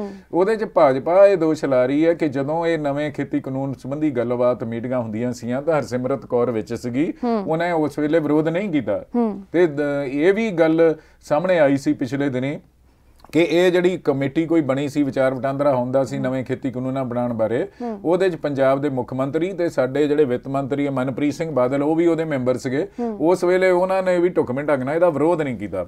ਇਹ ਨਾ ਸਾਰੇ ਦੋਨਾਂ ਅਕਾਲੀ ਦਲ ਤੇ ਕਾਂਗਰਸ ਜਿਹੜੀ ਪੰਜਾਬ ਦੀ ਹੈ ਇਸ ਮਾਮਲੇ 'ਚ ਇਹ ਦੋਸ਼ੀ ਜ਼ਰੂਰ ਹੈ ਕਿ ਇਹਨਾਂ ਨੂੰ ਅਕਾਲੀ ਦਲ ਨੂੰ ਉਸ ਵੇਲੇ ਹੀ ਇਹਦਾ ਡਟ ਕੇ ਵਿਰੋਧ ਕਰਨਾ ਚਾਹੀਦਾ ਸੀ ਤੇ ਅਕਾਲੀ ਦਲ ਨੇ ਉਦੋਂ ਡਟ ਕੇ ਵਿਰੋਧ ਕੀਤਾ ਨਹੀਂ। ਜੇ ਕੀਤਾ ਹੋਊਗਾ ਤਾਂ ਕੁਝ ਸਾਹਮਣੇ ਨਹੀਂ ਆਇਆ। ਭਾਜਪਾ ਵਾਲੇ ਕਹਿੰਦੇ ਇਹਨਾਂ ਨੇ ਵਿਰੋਧ ਨਹੀਂ ਕੀਤਾ, ਉਹ ਹਰਸਿਮਰਤ ਕੌਰ ਕਹਿੰਦੀ ਮੈਂ ਵਿਰੋਧ ਕੀਤਾ ਸੀਗਾ ਉਦੋਂ। ਤੇ ਬਾਅਦ 'ਚ ਵੀ 3 ਮਹੀਨਿਆਂ ਤੱਕ ਅਕਾਲੀ ਦਲ ਜਿਹੜਾ ਇਹ ਪ੍ਰਭਾਵ ਦੇਣ ਦਾ ਯਤਨ ਕਰਦਾ ਰਿਹਾ, ਕਿਸਾਨਾਂ ਨੂੰ ਇਹ ਸਮਝਾਉਣ ਦਾ ਯਤਨ ਕਰਦਾ ਰਿਹਾ ਕਿ ਇਹਨਾਂ ਕਾਨੂੰਨਾਂ ਦੇ ਕਿੰਨੇ ਫਾਇਦੇ ਆ। ਤੇ ਉਸ 3 ਮਹੀਨਿਆਂ ਤੱਕ ਇਹਨਾਂ ਨੇ 5 ਜੂਨ ਨੂੰ ਜਦੋਂ ਇਹ ਆਰਡੀਨੈਂਸ ਦੇ ਰੂਪ 'ਚ ਲਾਗੂ ਹੋ ਗਏ ਨਵੇਂ ਕਾਨੂੰਨ, ਉਹ ਤੋਂ ਬਾਅਦ ਇਹਨਾਂ ਨੇ ਸਪਸ਼ਟ ਰੂਪ 'ਚ ਇਹਨਾਂ ਬਿੱਲਾਂ ਬਾਰੇ, ਇਹਨਾਂ ਕਾਨੂੰਨਾਂ ਬਾਰੇ ਜਿਹੜਾ ਕੋਈ ਅਕਾਲੀ ਦਲ ਨੇ ਸਪਸ਼ਟ ਸਟੈਂਡ ਨਹੀਂ ਲਿਆ। ਸੋ ਇਹ ਜਿਹੜੀ ਗੱਲ ਹੈ ਭਾਜਪਾ ਇਹਨੂੰ ਕਹਿ ਸਕਦੀ ਹੈ ਵੀ ਇਹਨਾਂ ਨੇ ਅਕਾਲੀ ਦਲ ਨੇ ਸਾਡੀ ਪਿੱਠ ਛੁਰਾ ਮਾਰਿਆ। ਤੇ ਇਸੇ ਤਰ੍ਹਾਂ ਦੂਜੀ ਕਾਂਗਰਸ ਦੀ ਜਿਹੜੀ ਸਰਕਾਰ ਹੈ ਕੈਪਟਨ ਅਮਰਿੰਦਰ ਸਿੰਘ ਦੀ, ਉਹਦੇ ਜਿਹੜੇ ਵਿੱਤ ਮੰਤਰੀ ਆ ਮਨਪ੍ਰੀਤ ਸਿੰਘ ਬਾਦਲ, ਇਹਨਾਂ ਨੇ ਵੀ ਉਦੋਂ ਸਪਸ਼ਟ ਸਟੈਂਡ ਨਹੀਂ ਲੈ ਰਿਹਾ। ਤੇ ਇਸ ਕਰਕੇ ਇਹ ਕਹਿ ਸਕਦੇ ਆ ਜੀ ਕਾਂਗਰਸ ਨੇ ਵੀ ਸਾਡੀ ਪਿੱਠ ਛੁਰਾ ਮਾਰਤਾ, ਅਕਾਲੀ ਦਲ ਨੇ ਵੀ ਸਾਡੀ ਪਿੱਠ ਛੁਰਾ ਮਾਰਤਾ। ਪਰ ਇੱਕ ਮੈਂ ਪੱਤਰਕਾਰ ਦੇ ਤੌਰ ਤੇ ਇਹ ਮਹਿਸੂਸ ਕਰਦਾ ਕਿ 2014 ਦੀਆਂ ਚੋਣਾਂ 'ਚ 44 ਕਰੋੜ ਕਿਸਾਨ ਨੇ ਦੇਸ਼ 'ਚ, ਉਹਨਾਂ 'ਚੋਂ ਵੱਡੀ ਗਿਣਤੀ 'ਚ ਉਹਨਾਂ ਨੇ ਮੋਦੀ ਸਰ ਨੂੰ ਤੇ ਭਾਜਪਾ ਨੂੰ ਵੋਟਾਂ ਪਾਈਆਂ। ਤੇ ਉਦੋਂ ਕਹਿੰਦੇ ਸੀਗੇ ਨਰਿੰਦਰ ਮੋਦੀ ਹੋਰੀ ਕਹਿੰਦੇ ਸੀ ਕਿ ਤੁਸੀਂ ਕਾਂਗਰਸ ਨੂੰ ਜਿਹੜੇ ਆ 60 ਸਾਲ ਦਿੱਤੇ ਆ ਤੇ ਮੈਨੂੰ ਤੁਸੀਂ 60 ਮਹੀਨੇ ਦੇ ਦਿਓ, ਮਤਲਬ ਕਿ 5 ਸਾਲ ਲਈ ਮੇਰੀ ਸਰਕਾਰ ਬਣਾ ਦਿਓ, ਮੈਂ ਬਹੁਤ ਕੁਝ ਕਰ ਦੂੰਗਾ। ਤੇ ਮੈਂ ਇੱਕ ਪੱਤਰਕਾਰ ਦੇ ਤੌਰ ਤੇ ਮਹਿਸੂਸ ਕਰਦਾ ਕਿ ਕਾਂਗਰਸ ਜਾਂ ਅਕਾਲੀ ਦਲ ਨੇ ਤਾਂ ਜੇ ਪਿੱਠ 'ਚ ਛੁਰਾ ਮਾਰਿਆ ਹੀ ਹੋਊਗਾ, ਭਾਜਪਾ ਤੇ ਨਰਿੰਦਰ ਮੋਦੀ ਨੇ ਕਿਸਾਨਾਂ ਦੀ ਪਿੱਠ ਛੁਰਾ ਮਾਰਿਆ। ਜਿਹੜੀ ਉਹਨਾਂ ਨਾਲ 2022 ਤੱਕ ਆਮਦਨ ਦੁੱਗਣੀ ਕਰਨ ਦਾ ਜਿਹੜਾ ਵਾਅਦਾ ਕਰਕੇ ਸਵਾਮੀਨਾਥਨ ਦੀ ਰਿਪੋਰਟ ਵੀ ਅੱਧੀ ਪਛੱਦੀ ਲਾਗੂ ਕੀਤੀ ਤੇ ਉਹ ਤੋਂ ਬਾਅਦ ਜਿਹੜੇ ਨਵੇਂ ਖੇਤੀ ਕਾਨੂੰਨ ਲਿਆ ਕੇ ਉਹਨਾਂ ਨੂੰ ਕਾਰਪੋਰੇਟਰਾਂ ਦੇ ਰਹਿਮ ਤੇ ਛੱਡਣ ਦੀ, ਉਹ ਕਾਰਪੋਰੇਟਰਾਂ ਦੇ ਰਹਿਮ ਤੇ ਸੁੱਟਣ ਦੀ ਜਿਹੜੀ ਉਹਨੇ ਕੋਸ਼ਿਸ਼ ਕੀਤੀ ਆ, ਅਜਿਹਾ ਕਦਮ ਚੁੱਕ ਕੇ ਭਾਰਤੀ ਜਨਤਾ ਪਾਰਟੀ ਤੇ ਪ੍ਰਧਾਨ ਮੰਤਰੀ ਸ਼੍ਰੀ ਨਰਿੰਦਰ ਮੋਦੀ ਨੇ ਕਿਸਾਨਾਂ ਦੀ ਪਿੱਠ 'ਚ ਛੁਰਾ ਜ਼ਰੂਰ ਮਾਰਿਆ। ਜੀ ਬਿਲਕੁਲ ਮਾਨਕ ਸਾਹਿਬ, ਸਮੇਂ ਦੀ ਨਜ਼ਾਕਤ ਨੂੰ ਵੇਖਦੇ ਹੋਏ ਆਖਰੀ ਤੇ ਬਹੁਤ ਹੀ ਜ਼ਰੂਰੀ ਖਬਰ ਹੈ ਜੋ ਵਿਚਾਰ ਚਰਚਾ ਦਾ ਵਿਸ਼ਾ ਹੈ, ਉਹ ਹੈ ਕਿ ਇਹਨਾਂ ਖੇਤੀ ਕਾਨੂੰਨਾਂ ਨੂੰ ਜਿਸ ਤਰ੍ਹਾਂ ਜ਼ਬਰ ਦੇ ਨਾਲ ਲਾਗੂ ਕਰਨ ਦੀ ਕੋਸ਼ਿਸ਼ ਕੀਤੀ ਜਾ ਰਹੀ ਹੈ, ਹਾਲਾਂਕਿ ਜੇਕਰ ਇਹ ਕਾਨੂੰਨ ਲਾਗੂ ਹੁੰਦੇ ਜਾਂ ਇਹ ਕੁਝ ਸਮਾਂ ਬਾਅਦ ਵੀ ਆ ਜਾਂਦੇ, ਇਸ ਦੇ ਨਾਲ ਕੋਈ ਜਾਨੀ ਨੁਕਸਾਨ ਨਹੀਂ ਹੋਣਾ ਸੀ। ਜੇਕਰ ਹੁਣ ਕਿ ਸਰਕਾਰ ਕਹਿ ਵੀ ਦਿੰਦੀ ਹੈ ਕਿ ਇਹ ਨਾ ਕਾਨੂੰਨਾਂ ਨੂੰ ਅਸੀਂ ਲਾਗੂ ਨਹੀਂ ਕਰਦੇ ਤੇ ਉਸ ਚੀਜ਼ ਦੇ ਨਾਲ ਕੋਈ ਜਾਨੀ ਨੁਕਸਾਨ ਹੋਣ ਵਾਲਾ ਕੋਈ ਨਹੀਂ ਹੈ, ਕਿਉਂਕਿ ਇਸ ਦੇ ਨਾਲ ਦੇਸ਼ ਦੀ ਜੋ ਜਨਤਾ ਨੂੰ ਕੋਈ ਖਤਰਾ ਨਹੀਂ ਹੈ। ਜਾਨੀ ਤੌਰ ਦੇ ਉੱਪਰ। ਪਰ ਇਸ ਜੋ ਕਾਨੂੰਨਾਂ ਦੇ ਵਿਰੋਧ ਦੇ ਵਿੱਚ ਜੋ ਅੰਦੋਲਨ ਹੋ ਰਹੇ ਨੇ, ਜੋ ਸੰਘਰਸ਼ ਹੋ ਰਹੇ ਨੇ, ਜੋ ਆਵਾਜ਼ਾਂ ਬੁਲੰਦ ਹੋ ਰਹੀਆਂ ਨੇ, ਉਸ ਦੇ ਚੱਲਦਿਆਂ ਜਾਨੀ ਨੁਕਸਾਨ ਜ਼ਰੂਰ ਹੋ ਰਿਹਾ। ਜੇਕਰ ਅਸੀਂ ਕਿਸਾਨ ਅੰਦੋਲਨ ਦੀ ਗੱਲ ਕਰੀਏ ਤੇ ਸਰਹੱਦਾਂ ਦੇ ਉੱਪਰ ਕਿਸਾਨ ਬੈਠੇ ਹੋਏ ਨੇ, ਲਗਾਤਾਰ ਸਰਹੱਦਾਂ ਦੇ ਉੱਪਰ ਕਿਸਾਨਾਂ ਦੀ ਗਿਣਤੀ ਵੱਧਦੀ ਹੀ ਜਾ ਰਹੀ ਹੈ, ਘਟ ਨਹੀਂ ਰਹੀ। ਉੱਥੇ ਹੀ ਕਿਸਾਨ ਇਸ ਦੌਰਾਨ ਕੜਾਕੇ ਦੀ ਠੰਡ ਹੈ, ਕਿਸਾਨ ਅੰਦੋਲਨ ਦਾ ਪਾਰਾ ਸਿਖਰ ਤੇ ਚੜਿਆ ਹੋਇਆ ਹੈ, ਹਰ ਇੱਕ ਦੇ ਵਿੱਚ ਹੌਸਲਾ ਹੈ, ਜਜ਼ਬਾ ਹੈ, ਆਪਣੇ ਹੱਕ ਮੰਗਣ ਗਏ ਹੋਏ ਨੇ। ਇਸ ਦੇ ਵਿੱਚ ਉੱਥੇ ਕਦੀ ਖਬਰ ਸਾਹਮਣੇ ਆਉਂਦੀ ਹੈ ਕਿ ਕੜਾਕੇ ਦੀ ਠੰਡ ਨੂੰ ਨਾ ਸਹਾਰਦੇ ਹੋਏ ਕਿਸਾਨ ਦੀ ਜੋ ਮੌਤ ਹੋ ਜਾਂਦੀ ਹੈ, ਹਾਦਸਿਆਂ ਦਾ ਸ਼ਿਕਾਰ ਕਿਸਾਨ ਹੋ ਰਹੇ ਨੇ। ਉੱਥੇ ਹੀ ਬੀਤੇ ਦਿਨ ਖਬਰ ਸਾਹਮਣੇ ਆਈ ਕਿ ਕਿਸਾਨਾਂ ਦਾ ਦਰਦ ਨਾ ਸਹਾਰਦੇ ਹੋਏ ਜੋ ਸੰਤ ਬਾਬਾ ਰਾਮ ਸਿੰਘ ਨਾਨਕਸਰ ਵਾਲੇ ਨੇ, ਉਹਨਾਂ ਦੇ ਵੱਲੋਂ ਖੁਦਕੁਸ਼ੀ ਕਰ ਲਈ ਗਈ ਹੈ। ਇੰਨਾ ਵੱਡਾ ਆਪਣੇ ਹੱਕ ਸੱਚ ਦੀ ਆਵਾਜ਼ ਨੂੰ ਬੁਲੰਦ ਕਰਨ ਗਏ ਹੋਏ ਇੰਨਾ ਵੱਡਾ ਜਾਨੀ ਨੁਕਸਾਨ ਹੋ ਰਿਹਾ, ਇਸ ਨੂੰ ਮੋਦੀ ਸਰਕਾਰ ਅਣਦੇਖਾ ਅਣਗੌਲਿਆ ਕਰਕੇ ਇਸ ਦਾ ਕੀ ਨਤੀਜਾ ਨਿਕਲੇਗਾ? ਦੇਖੋ ਪਰਮਜੀਤ ਜੀ, ਗੱਲ ਹੈ ਕਿ ਸਿੱਖ ਭਾਈਚਾਰਾ ਜਿਹੜਾ ਉਹ ਬਹੁਤ ਦਲੇਰ ਹੈ, ਬਹੁਤ ਮਜ਼ਬੂਤ ਹੈ।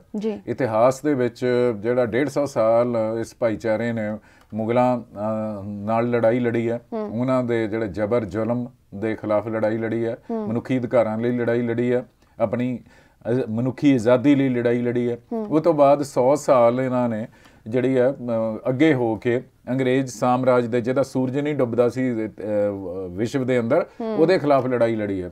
ਤੇ ਉਸ ਭਾਈਚਾਰੇ ਦੇ ਨਾਲ ਸੰਬੰਧਿਤ ਲੋਕ ਜਿਹੜੀ ਹੈ ਖੁਦਕਸ਼ੀ ਇੱਦਾਂ ਕਰਦੇ, ਉਹ ਵੀ ਸੰਤ ਮਹਾਤਮਾ ਜਿਹੜੇ ਸੰਤ ਹੈ, ਜਿਹੜੇ ਅੰਮ੍ਰਿਤਧਾਰੀ ਹੈ, ਉਹ ਇਸ ਤਰ੍ਹਾਂ ਖੁਦਕਸ਼ੀ ਕਰਦੇ ਆ। ਉਹਦੇ ਨਾਲ ਸੁਨੇਹਾ ਬਹੁਤ ਗਲਤ ਜਾਂਦਾ।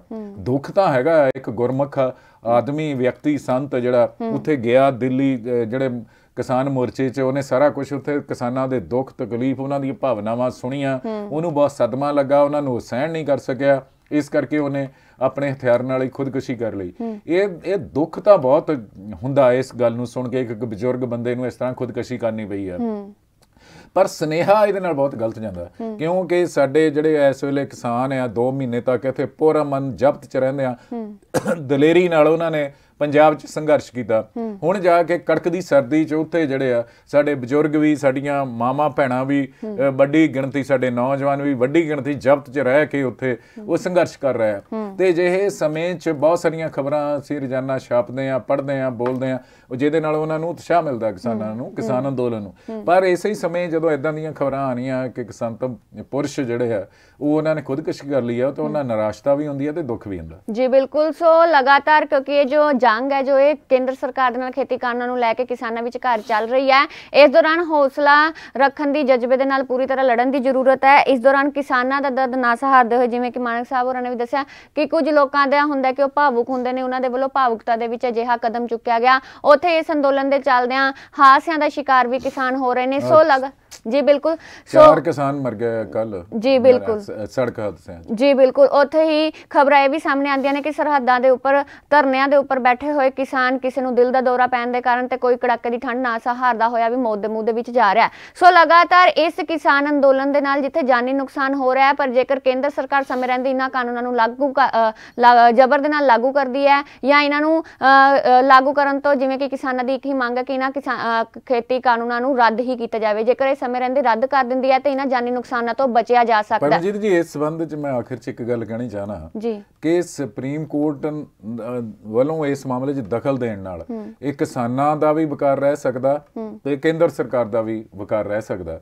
ਉਹਦੇ 'ਚ ਕੇਂਦਰ ਸਰਕਾਰ ਜਿਹੜਾ ਸੁਪਰੀਮ ਕੋਰਟ 'ਚ ਇਹਨਾਂ ਬਿੱਲਾਂ, ਇਹਨਾਂ ਕਾਨੂੰਨਾਂ ਦਾ ਪੱਖ ਪੂਰਨ ਦੀ ਥਾਂ ਤੇ ਕੇਂਦਰ ਸਰਕਾਰ ਆਰਜੀ ਤੌਰ ਤੇ ਜਿਹੜਾ ਇਹਨਾਂ ਨੂੰ ਵਾਪਸ ਲੈਣ ਦਾ ਸਹਿਮਤੀ ਪ੍ਰਗਟ ਕਰੇ ਤੇ ਇਹ ਕਵੇ ਕਿ ਕਿਸਾਨਾਂ ਨਾਲ ਜਿਹੜੀ ਨਵੇਂ ਸਿਰੇ ਤੋਂ ਜਿਹੜੀ ਕਮੇਟੀ ਬਣੂਗੀ ਉਹਦੇ ਰਾਹੀਂ ਕਿਸਾਨਾਂ ਲਈ ਨਵੇਂ ਖੇਤੀ ਕਾਨੂੰਨ ਜਿਹੜੇ ਖੇਤੀ ਨੂੰ ਪੈਰਾਂ ਸਿਰ ਕਰ ਸਕਣ, ਕਿਸਾਨਾਂ ਦੇ ਹਿੱਤਾਂ ਦੀ ਰਾਖੀ ਕਰ ਸਕਣ, ਕਿ ਅਸੀਂ ਨਵੇਂ ਕਾਨੂੰਨ ਲੈ ਕੇ ਆਵਾਂਗੇ। ਤੇ ਇਹਨਾਂ ਨੂੰ ਜਦੋਂ ਤੱਕ ਲਈ ਨਵੇਂ ਕਾਨੂੰਨ ਨਹੀਂ ਬਣਦੇ, ਇਹਨਾਂ ਕਾਨੂੰਨਾਂ ਤੇ ਅਮਲ ਰੋਕਣ ਦਾ ਇਹ ਜਿਹੜੀ ਅੱਜ ਸੁਪਰੀਮ ਕੋਰਟ ਦੀ ਸੁਣਵਾਈ ਹੋਣੀ ਹੈ, ਜੇ ਕੇਂਦਰ ਸਰਕਾਰ ਦੇ ਮਨ 'ਚ ਕੋਈ ਚੰਗੀ ਗੱਲ ਆਵੇ ਤੇ ਇਸ ਤਰ੍ਹਾਂ ਦਾ ਸਟੈਂਡ ਲੈ ਲਵੇ ਤੇ ਇਹਦੇ ਨਾਲ ਵੀ ਜਿਹੜਾ ਸਰਕਾਰ ਦਾ ਵੀ ਪੱਖ ਬਕਾਰ ਰਹਿ ਜਾਂਦਾ ਤੇ ਕਿਸਾਨਾਂ ਦਾ ਬਕਾਰ ਵੀ ਰਹਿ ਜਾਂਦਾ। ਬਿਲਕੁਲ। ਸੋ ਅੱਜ ਸਭ ਦੀਆਂ ਨਜ਼ਰਾਂ ਟਿਕੀਆਂ ਹੋਈਆਂ ਨੇ ਸੁਪਰੀਮ ਕੋਰਟ ਦੇ ਫੈਸਲੇ ਦੇ ਉੱਪਰ ਕਿ ਉਹ ਇਸ ਬਾਬਤ ਕੀ ਉਹਨਾਂ ਦੇ ਵੱਲੋਂ ਜੋ ਖਬਰ ਸਾਹਮਣੇ ਆਉਂਦੀ ਹੈ। ਇਸ ਦੀ ਹਰ ਅਪਡੇਟ ਦੇ ਲਈ ਤੁਸੀਂ ਜੁੜੇ ਰਹੋ ਅਜੀਤ ਵੈਬ ਟੀਵੀ ਦੇ ਨਾਲ। ਅੱਜ ਦੀ ਵਿਚਾਰ ਚਰਚਾ ਦੇ ਵਿੱਚ ਇੰਨਾ ਹੀ। ਕੱਲ ਫਿਰ ਲਾਈਵ ਰੂਬਰੂ ਹੋਵਾਂਗੇ ਪ੍ਰੋਗਰਾਮ ਖਬਰਾਂ ਦੇ ਆਰ ਪਾਰ ਲੈ ਕੇ। ਧੰਨਵਾਦ। ਸਤਿ ਸ਼੍ਰੀ ਅਕਾਲ। देश दुनिया ਦੀਆਂ ਤਾਜ਼ਾ ਖਬਰਾਂ ਦੇ ਲਈ ਹੁਣੇ ਪਲੇ ਸਟੋਰ ਤੋਂ ਡਾਊਨਲੋਡ ਕਰੋ ਪੰਜਾਬ ਦੀ ਆਵਾਜ਼ ਅਜੀਤ ਨਿਊਜ਼ ਐਪ। ਹੁਣ ਤੁਹਾਡਾ ਆਪਣਾ ਅਜੀਤ ਹਰ ਸੋਸ਼ਲ ਮੀਡੀਆ ਪਲੇਟਫਾਰਮ ਦੇ ਉੱਤੇ ਉਪਲਬਧ ਹੈ। ਫੇਸਬੁੱਕ ਦੇ ਉੱਤੇ ਹੁਣੇ ਲਾਈਕ ਤੇ ਫੋਲੋ ਕਰੋ ਅਜੀਤ ਦਾ ਅਫੀਸ਼ੀਅਲ ਪੇਜ ਡੇਲੀ ਅਜੀਤ ਤੇ ਹਾਂ ਨਾਲ ਹੀ ਦੋਸਤਾਂ ਨੂੰ ਪੇਜ ਲਾਈਕ ਕਰਨ ਦੇ ਲਈ ਇਨਵਾਈਟ ਕਰਨਾ ਨਾ ਭੁੱਲਣਾ। ਇੰਨਾ ਹੀ ਨਹੀਂ, ਹਿੰਦੀ ਦੇ ਵਿੱਚ ਖਬਰਾਂ ਵਾਸਤੇ ਲਾਈਕ ਤੇ ਫੋਲੋ ਕਰੋ ਸਾਡਾ ਫੇਸਬੁੱਕ ਪੇਜ ਅਜੀਤ ਸਮਾਚਾਰ ਹਿੰਦੀ। YouTube ਦੇ ਉੱਤੇ ਵੀਡੀਓ ਖਬਰਾਂ ਦੇਖਣ ਦੇ ਲਈ ਹੁਣੇ ਸਬਸਕ੍ਰਾਈਬ ਕਰੋ ਅਜੀਤ ਦਾ official YouTube channel Ajit web TV. ਤੁਹਾਡਾ ਆਪਣਾ ਅਜੀਤ ਹੁਣ ਟਵਿੱਟਰ ਤੇ ਇੰਸਟਾਗ੍ਰਾਮ ਦੇ ਉੱਤੇ ਵੀ ਉਪਲਬਧ ਹੈ। ਟਵਿੱਟਰ ਦੇ ਉੱਤੇ ਖਬਰਾਂ ਦੇ ਲਈ ਫੋਲੋ ਕਰੋ ਡੇਲੀ ਅਜੀਤ ਤੇ ਇੰਸਟਾਗ੍ਰਾਮ ਦੇ ਉੱਤੇ ਖਬਰਾਂ ਦੇ ਨਾਲ ਵੀਡੀਓ ਦੇਖਣ ਦੇ ਲਈ ਫੋਲੋ ਕਰੋ ਬਲੂ ਟਿਕ ਵਾਲਾ ਸਾਡਾ ਅਫੀਸ਼ੀਅਲ ਚੈਨਲ ਡੇਲੀ ਅਜੀਤ। ਇੰਨਾ ਹੀ ਨਹੀਂ, ਅਜੀਤ ਦੇ ਵੀਡੀਓ ਹੁਣ ਤੁਸੀਂ ਐਪਲ ਟੀਵੀ ਦੇ ਉੱਤੇ ਵੀ ਵੇਖ ਸਕਦੇ ਹੋ ਤੇ ਨਾਲ ਹੀ ਅਜੀਤ ਅਖਬਾਰ ਦਾ ਡਿਜੀਟਲ ਐਡੀਸ਼ਨ ਪੜ੍ਹਨ ਦੇ ਲਈ ਡਾਊਨਲੋਡ ਕਰੋ ਅਜੀਤ ਈ-ਪੇਪਰ ਐਪ। ਤੁਹਾਡਾ ਆਪਣਾ ਭਰੋਸੇਯੋਗ ਚੈਨਲ, ਤੁਹਾਡੀ ਆਪਣੀ ਆਵਾਜ਼, ਪੰਜਾਬ ਦੀ ਆਵਾਜ਼ ਅਜੀਤ।